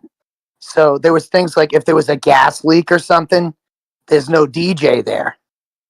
Whoops. So people would die. It's like a conglomerate all owned by the same thing. Ooh. And newspapers and everything. It's insane. And they hid it. It used to be called Clear Channel. And then they kind of hid it. But it's like, we got consolidation unbelievable. Yeah, so they just, they're all pretending to be local, but they're not. So the footage... Yes, exactly. And it's unbelievable. They fake a ton of it. And they change certain names and you think it's somebody's there. TV isn't much better. That's why I think a lot of people are done with it. Over here, the Fox and CNN, they're listening to YouTube, or not even that, just stuff like you guys, Funny enough, there was a thing I saw about Reddit today, and there's these. I didn't know this, but there's like Facebook groups for your local town. There's Reddit groups for local towns, and apparently the people that moderate these, they're not locals. They're there was one for a place in Australia, fairly small town, not Melbourne, but something smaller. And the moderators are in California, and it's well, what have they got to do with Australians? And also time zone difference. That seems just a weird time to... But anyway, that's how Reddit works, and it just sounds like they're taking a leaf out of Clearwater's book. So anyway, the footage was subsequently leaked to shock jock Elliot Seagal of DC 101, a radio station in Washington, DC, who posted it on his website in September 2003. Although he subsequently moved the video at Widget's request, it then been posted to numerous video sharing websites. Though the note claimed Wells would gain extra time each key Are they talking found, about the video of the money shot, are they? Yeah. Though the note claimed Wells would gain extra time by each key found, police later travelled to the note's route and could not complete it in the allotted time, implying Wells would not have enough time to get the bomb defused. The collar of the bomb was still intact. I don't want to go labour this point, but the thing is, if he doesn't complete the course, they don't get their money. Like, so what the fuck were they doing? I don't understand. Like, maybe at one point there's like deposit the money here and then carry on to your next destination. That's all I can think they do. Yeah. So anyway, they said the collar of the bomb was still intact, so authorities were forced to sever Wells's head from his body so the bomb could be retained and investigated. Oh God. So now there's someone called James Roden. On September the 20th, 2003, Rothstein, who lived near the television tower, called police to inform them the body of a man, James Roden, was hidden in a freezer in the garage at his house. After he telephoned police, Rothstein wrote a suicide note indicating his planned death had nothing to do with Wells. Investigators do not believe Rothstein ever attempted suicide. Roden had been living with D.L. Armstrong for 10 years. Yeah, it's a bit weird. I'm killing myself, but it's it's nothing to do with Wells' death. Yeah. In custody, Rothstein claimed D.L. Armstrong had murdered her then boyfriend Roden with a 12-gauge shotgun. Oh yeah, D.L. Armstrong's the ickle woman. What, people keep dying around me. Yeah. So murdered the then boyfriend Roden with a 12-gauge shotgun during a dispute over money. Rothstein said she subsequently paid him $2,000 to help hide the body and clean the crime scene at her house. Rothstein was an unindicted co-conspirator at the pizza bomber case because he was dead when the federal... Yeah, because he was dead. Because he was unable to attend. Is that why? Failure to attend. Yeah. When a federal grand jury handed up the indictments in July 2007, Rothstein, believed to be an architect of the pizza bomber plot, died of cancer on July the 30th, 2004. Rothstein was an unindicted co-conspirator in the pizza bomber case because he was dead when the federal grand jury handed up indictments in July 2007. So he died before the grand jury in 2007, 4 years after the event happened. Yeah. He died of cancer on July the 30th, 2004, when he was 60. In January 2005, D.L. Armstrong pleaded guilty, but mentally ill, I don't know what I'm doing, to third-degree murder and abuse of a corpse for killing Roden, and was sentenced between 7 and 20 years in prison. Is that one of those Abraham Lincoln things? I sentence you to 7 and score years in prison. No, so between. 27 years. Between, yeah. Yeah. Yeah, no, my eyes are getting fucked. I can't anywhere between. Do you want me to do one now then? I'll just finish the paragraph and you can do D.L. Armstrong. She is believed to have killed Roden to prevent from informing authorities about the robbery plot. I just wanted to do funny stories about people dying in car washes when they've left their car in gear. Well, look, right, let's. I think we know what's going on there, so I think we'll leave this one. Do you want me to do one now? I've got a couple to do. I'm kind of curious, D.L. Armstrong of Barnes, a charge, D.L. Armstrong trial, Hoopsit confession, media attention in fiction. Yeah. Can you just carry on? I got to go like wash my nose or something. There's too much cocaine on it. Where the fuck were we? Can I ask crazy UK questions at the end? You can ask quite crazy questions now while Hobbit's gone because I don't even know where I am. Oh, hold on. I can't. Yeah. What is your prime minister guy trying to do? Get you guys nuked by Russia? I don't know. That or nuked by the USA because I think Trump's going to destabilize the government, isn't Of you guys? Probably. So anyway, do you remember this? Do you remember this one, Stash? The dude who had a bomb collar on and robbed a bank. Where is where was it? Well, what's the context? Where was it? It was 2003, and it was in. Hold on, let's see if I can figure out where it was. And it was in. There was a bank robbery, and it was in fucking hell. Robbed a bank in Erie, Pennsylvania. They put a bomb collar on him and made him rob a bank, and he was a pizza delivery driver. I think they made a film out of it, didn't they? With somebody in. That's fucking awesome. You know, I'm working on Count Dante. What's that? So Count Dante was a Chicago martial arts guy. Yeah. And his story is wild. So it's like, I don't know if you remember, or if you look at back issues of comics, it would say the deadliest man alive. Yeah. And he's got the death touch on it. And he some people think he faked his own death, and there was a robbery, and he had like these dojo wars. And the guy was a fucking hairdresser. He did martial arts, and he had a little tiger. So who's more dangerous, him or the guy who made the story up about blood sport? Oh yeah, Frank Dukes is full of shit. yeah. Apparently he is just. I mean, at least Steve Seagal, like, he talks shit, but he'll still fuck you up. Yeah, pretty much. But Frank Dukes just completely lied. But they did get that story up, Bloodsport or whatever. But he like makes up stuff. Yeah, there's a lot of stories about him. Yeah, a lot of martial arts stuff. I've seen a few videos about him. He seems quite funny. That geezer does. Yeah, it was like he was a CIA guy. I actually know a sushi guy near where I live, and actually, for real, the mob was shaking him down. Yeah. For like old school protection money. Yeah. So he complained to like his neighbor in this mall, and the guy knew Steve Seagal. Yeah.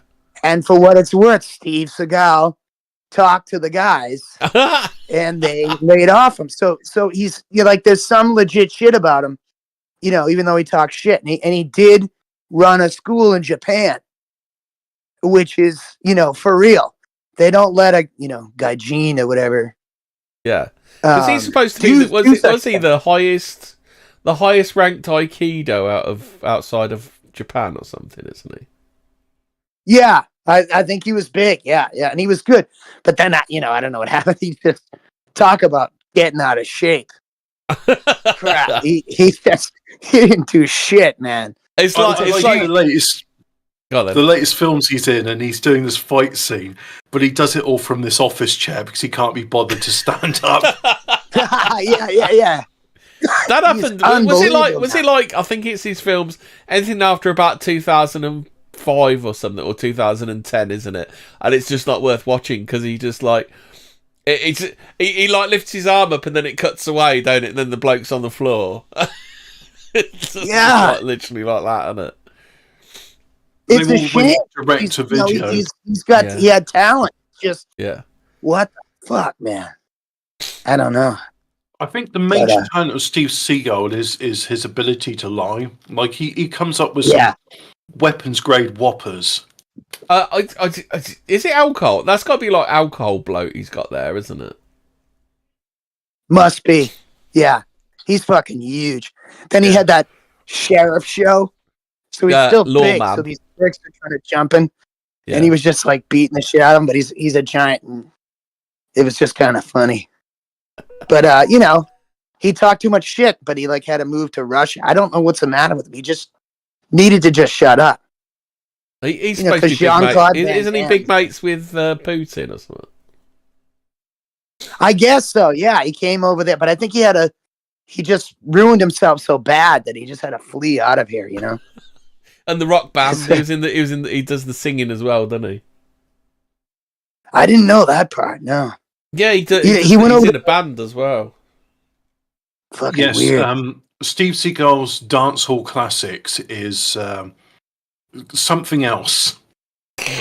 I can read you out one of the lyrics. It says, it's the first thing he sings in this song. It's called Me Want to Punani. Oh, yeah, that's a good one, isn't it? Me Want to Punani. It's funny how diluted some people get, It's like I don't know. I guess he believed his own bullshit.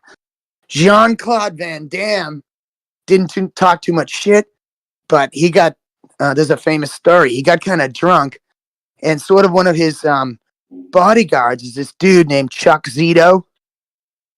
And Chuck Zito was in the Hells Angels, and he's a black belt and everything. And so he was sort of a guard for Jean-Claude Van Damme. Another thing about him, if you look at him, his hands are giant.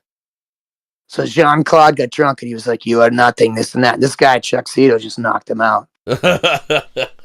Totally just knocked him. Hell's Angels, pretty, for real. You know what I mean? Yeah. Yeah. So where were we, Hobbit? DL Armstrong and Barnes charged. Sorry. Oh, I skipped to the end, and it basically said that D.L. Armstrong's father was like, "You're not getting any of my inheritance because you're a criminal." Who's Hoopsick? In 2018, Hoopsick admitted to her involvement in the plot. Jessica Hoopsick's the one who accepted drugs and money in exchange for Wells's information. Ah, right, okay then. But I like the fact that the father says, "Look, you might be able to fool the FBI, but you're not fooling the FB me. I know you killed your husband." So basically, if you want to watch the comedy version of this, watch 30 minutes or less. Oh yeah, but they also said, "Hey, you're not allowed to do that because reasons." Yeah, reasons. Anyway, what was this one I was going to do? Excuse me. This is like your classic bad luck. So John Anderson and Albert Schaff, 25th September 2003. Anderson, a 56-year-old lawyer from Florida, and Schaff, a 56-year-old pilot from California, were aboard a Grumman Albatross seaplane flown by former British Airways Captain John Russell when the plane experienced an engine failure and crashed into a commercial beehive in St. Lucie County, Florida. Although they survived the crash with injuries, whew, right, lads? The plane was immediately swarmed by a large cloud of bees that stung the men repeatedly, adding to their injuries and driving back rescuers. Schaff died at the scene, and Anderson died at the hospital the following day. Wow.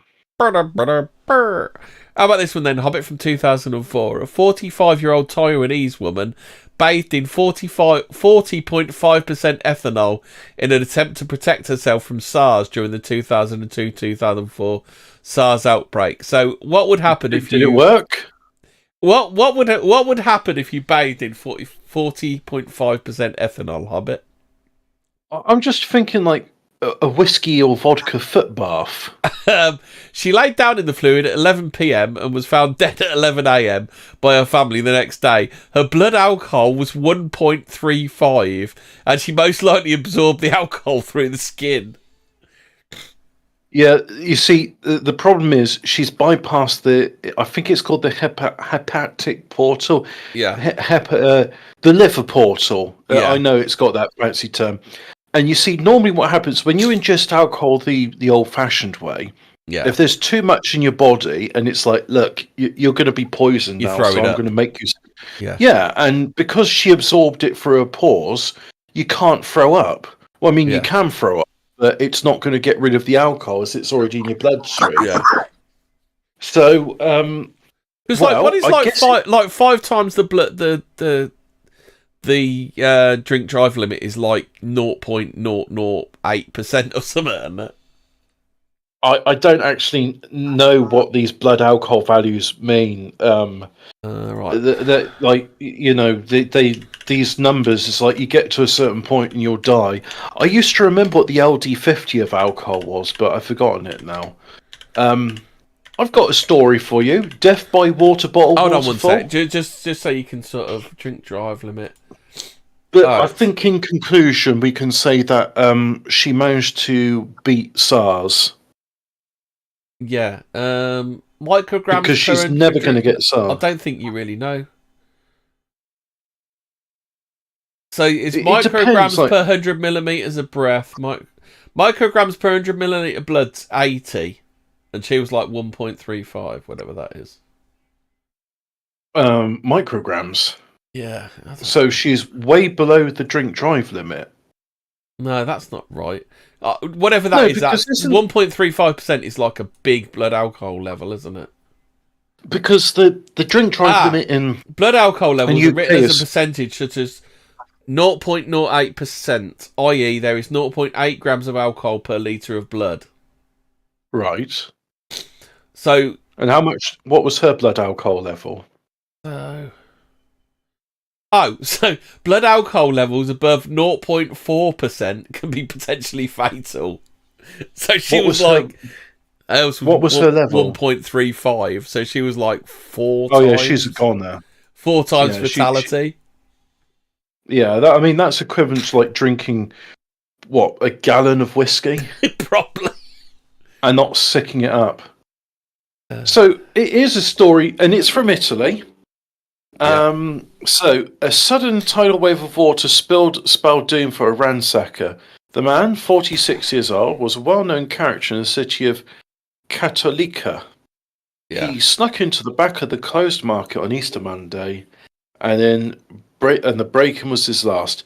He paused to enjoy a drink of water, putting a bottle from a towering tableau, and the whole darn stack collapsed on top of him like a tidal wave. Employees returned to the shop next day and were confronted by a collapsed mess of crates. Ooh. A few hours into the workday, they finally began to sort the collapsed stack. Lifting the first crate, an arm emerged. It immediately clear that tragedy had taken place, but what? Thanks to the CCTV footage, the Carabinieri, I assume that's the Italian police, were able to reconstruct the last moments of something I've eaten has made my nose really fucking itchy, and it's horrible. I had like Aldi's new bland as shit pizza, which they sort of festooned with high protein on the packaging. I thought it was a meat feast because it's like meat feast is high protein, right? But it was like, no, what they've done is they've just taken away all the tomato and cheese, and it's the blandest fucking pizza. I mean, well, sure, with their vegan offerings, I'm sure they're pretty bland. Yeah. But it's making my nose so fucking itchy. And the only reason I did that is because I burnt my leftovers like an idiot. Thanks to the CCTV footage, the cat, we said this bit, as he tugged the bottle free, and he was crushed by the weight of the crates. People were sad he died, but again they were happy because he's a thief and he's dead. How about? Have you ever heard of Kenneth Pinion? He's a 45-year-old Boeing engineer from Seattle, nicknamed Mr. Hands. Did he get sucked off? Oh, Mr. Hands! He's the one that died from getting bumped by a horse. Acute peritonitis after having his colon perforated by being anally penetrated by a horse. Yeah, turns out if a horse puts his hoo-ha dilly into your cha-cha, you will die from peritonitis. Peritonitis? Isn't that a burst ruptured appendix? Or maybe it's a burst intestine. Oh, is inflammation of the localized or generalized peritoneum lining of the inner wall of the abdomen and the cover of the abdominal organs. Symptoms may include severe pain, swelling of the abdomen, fever or weight loss. Yeah. Oh, dear. That's from getting horse fucked? Yeah. Yeah. Jesus. So, how about Chandler Hugh Jackson? This lad was 12, so this isn't entirely funny. He fell on his 9-iron while retrieving an out-of-bounds ball. The club broke, and a piece of the shaft pierced his aorta through his chest. Oh, here's a story. This might be related to Oak Island. So it's what was it? So this is from the 17th March 2020 in Colorado. Michael Seck's son, so he's the son of Sex, 58. Sex. Yeah, Seck's son. Read, surely if you have a son, that is the son of Sex, because you have to have sex with your wife in order to produce a son or daughter. So we're all Sex sons after a while. Is that one of those Ellis Island misspellings of like Sexton or something, is it? Maybe, but I'm just thinking to myself, Sexton, we are all Michael Sexton because we are all, well, unless you're a woman, and then in which case you're a daughter. But Actually, you know what? In the Nordic countries, they do have surnames with daughter instead of son. Yeah. Or that might be a modern feminist thing, because you know what the Nordic countries are like. Yeah. So what am I looking at here? Oh no, that's an Icelandic convention, because in Iceland they don't have traditional surnames. It used to be a Saxon one though, didn't it? Because isn't there? What? Isn't Godwin's son, Harold's son? Yeah, well, I'm thinking, for example, in Iceland, if your father's called Bob, you're Bobson. Yeah. And if your mother, let's say, you're a woman and your mother's called Daughter. Maria, you're Maria's daughter. That's it. Yeah, so that's where it comes from. So anyway, Michael Sexton is in this not for his name, but for something that happened to him. Let's find out. He read of a buried treasure in a book authored by an eccentric and controversial art dealer named Forrest Fenn, and the thrill of the chase. Fenn claims that he himself buried $2 million worth of gold coins and other artifacts somewhere out in the Rocky Mountains, and he gives clues throughout the book, hinting at the secret location of 9 poetry verses. Temptation was great for Michael. Although 350,000 others had gone looking for the buried box, no one was known to have found it. Oh, they found it, didn't they? We did it once in Unexplained Histories, didn't we? Oh, I didn't know it was. Yeah, I think that box has been found now. I would have just been tempted to hide the box, but it's just full of horse manure. So anyway, worse 4 men died in the effort. Unlike the rest of them, however, Michael knew where the treasure was buried, based on his interpretation of the clues in the book. So he talked a 65-year-old acquaintance into joining him on the treasure hunt. And the quest, that's a good age, 65 years old, time to go mountaineering. So in February of 2020, they headed to Dinosaur National Monument on the Colorado-Utah border. Michael was so certain he knew where the treasure was that neither he nor his colleague prepared for an overnight stay in the mountains, no doubt assuming if they started early enough they would be home by sunset, $2 million richer. Well, Michael was wrong. They found no treasure and they lost their bearings. Cold, hungry and disorientated, the future looked grim for Michael. I don't know about you, but if I was preparing a trip up a mountain to find $2 million... I at least would carry a couple of crunchy nut. I'd at least take fire starting gear and a knife to eat you, mate. I would have a couple of crunchy nut granola bars and some Diet 7 Up. The minimum you need is a knife and some matches, so at least you can eat your mate if you get stuck out there. And a Mars bar. Yeah. No, don't the Mars bar. So you'll be too full. You won't want to eat your mate then, will you? Oh, well, I was just thinking of that time in the League of Gentlemen where, he forces his mate to eat woodlice, and he's like, aren't you having any? And he's like, moss and woodlice, that's it. He says, no, I've got this Twix. I'm going to eat that. In the TAs? That geezer that was in the TAs, that one? Yeah, he said, I was in the TAs. Well, I've got this gun.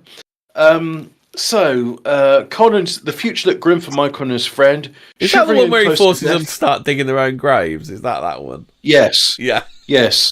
Because one of them twists his ankle, so he's convinced he's broken his leg. Well, no, he's think his ankle's just twisted, but he's like, no, you've broken your leg, and we're going to bury you now, because reasons.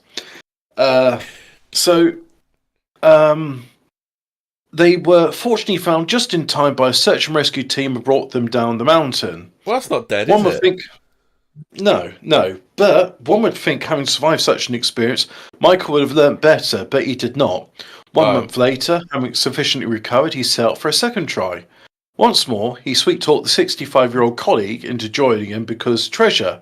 This time they'd find it. Hey, you remember when we nearly died up the mountain? I think he just wants to kill that old boy. I think that's all he wants to do, really. It is. Yeah. But at the same time, if you're going to do that, I'm not saying this guy is JFK rapey, but also, would you not carry a packed lunch or something, or some or Mars bar, or a thermos of weak lemon tea, or something? A Babe Ruth. Yeah, a couple of hand warmers at least. Just something. I can't think of any more American chocolate bars. Hobbit, can you name one? Oh, I know. Reese's Pieces. Yes, yeah. The chocolate bar. Yeah. Yeah. Have some Whoppers. Yeah, they would have a what's that one the bloke likes in that show where he's violent, but it's okay because he's violent to criminals.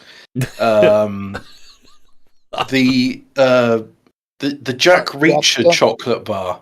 It's called. I can't remember it now. Milky I can't Way? read this. No, it's not Milky Way. No, it's just like I looked it up. Oh, and they all say it's horrible, don't they? Everyone says it's horrible except him. And he really likes them because childhood memories or something.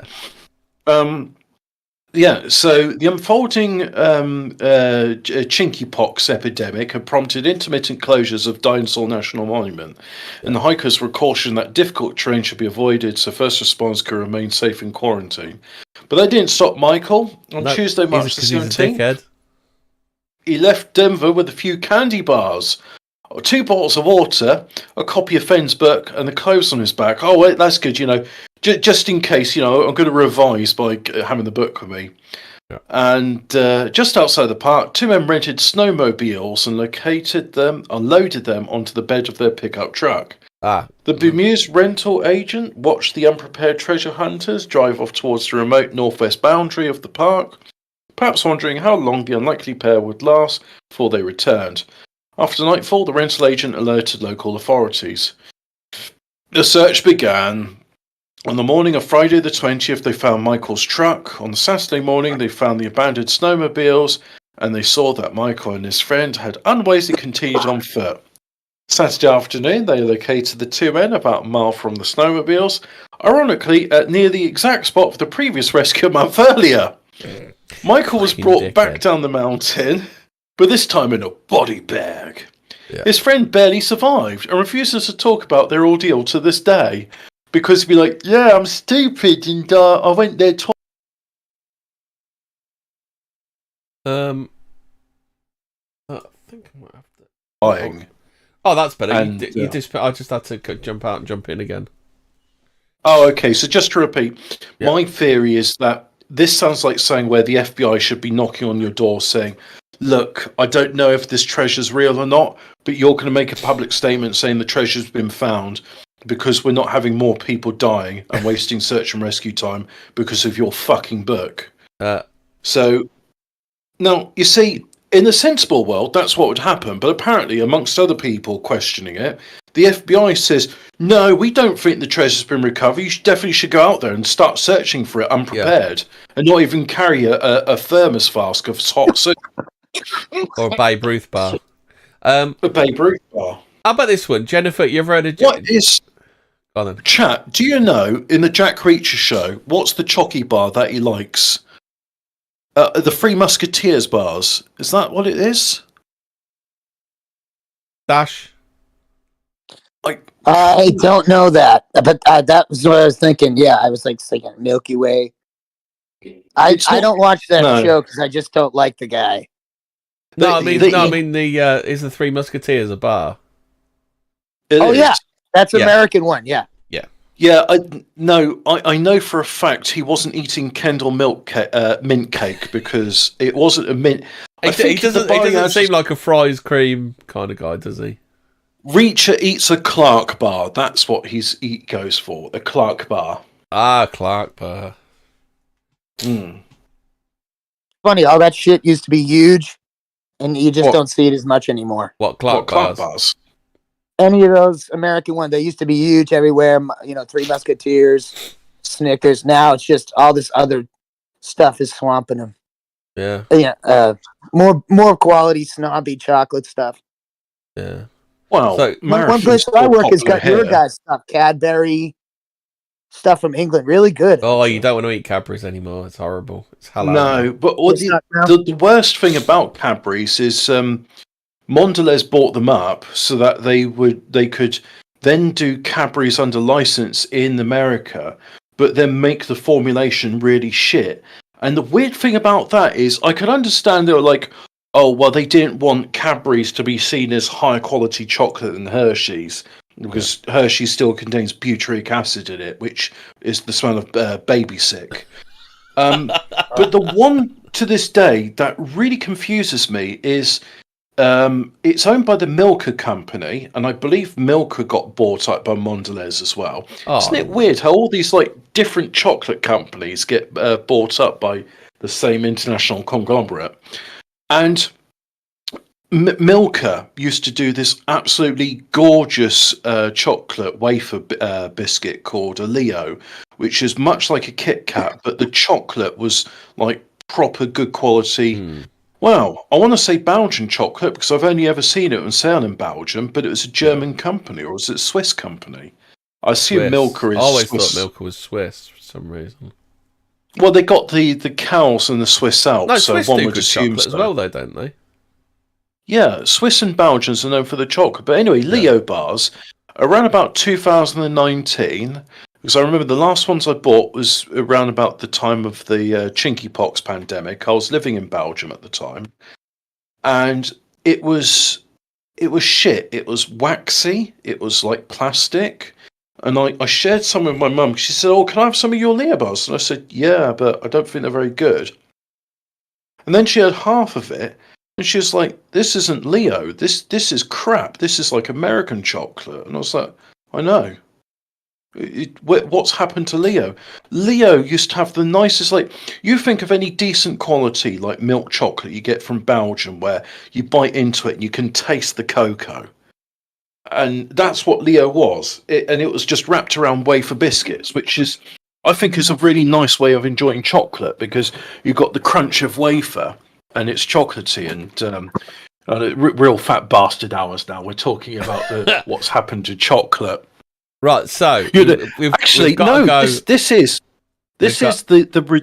the mysterious. We're talking about mysterious murders, right? We got time for one more Hobbit, and then we'll go. This is the mysterious murder of chocolates. You know, who's been murdering our chocolates and replacing it with this plastic crap? Do you remember this one, Hobbit? Do you remember Jerry?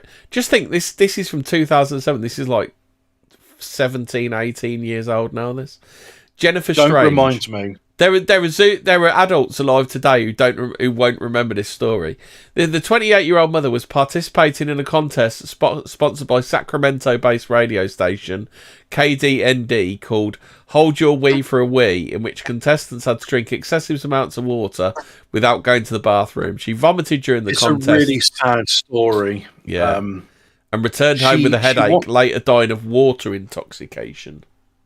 She wanted to win the console for a child, single mother. Yeah.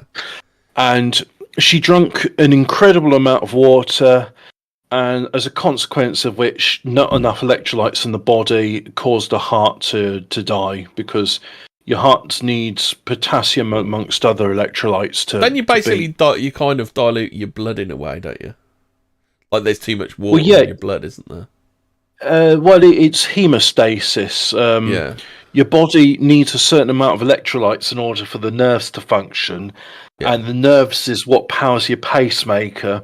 So if you don't have enough electrolytes, you go into fibrillation, amongst other things. Yeah. So we've got one more quick one. Humberto Hernandez, 21st of June 2007, 24-year-old Oakland, California resident was struck in the back of the head by an airborne fire hydrant when a passing car struck it, and the water pressure shot it at him with great force. Ouch.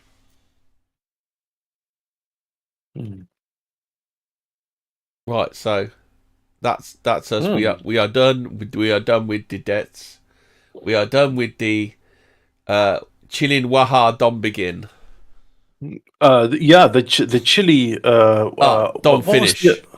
The Chilin Wahala Don finish. And also DB Cooper, wait and be this Fortean Words, they check the Wahala or the airplane thief. And we have another piece of pigeon for you for you English as a second language listeners there. Yeah. You'll translate this yourself, but shadows de swing for a tree, eepy ghostly vibes. What could that mean? What could that mean? Good night, everybody. Stay spooky and don't have nightmares. And if you are spooky, woo! Whoa, spooky.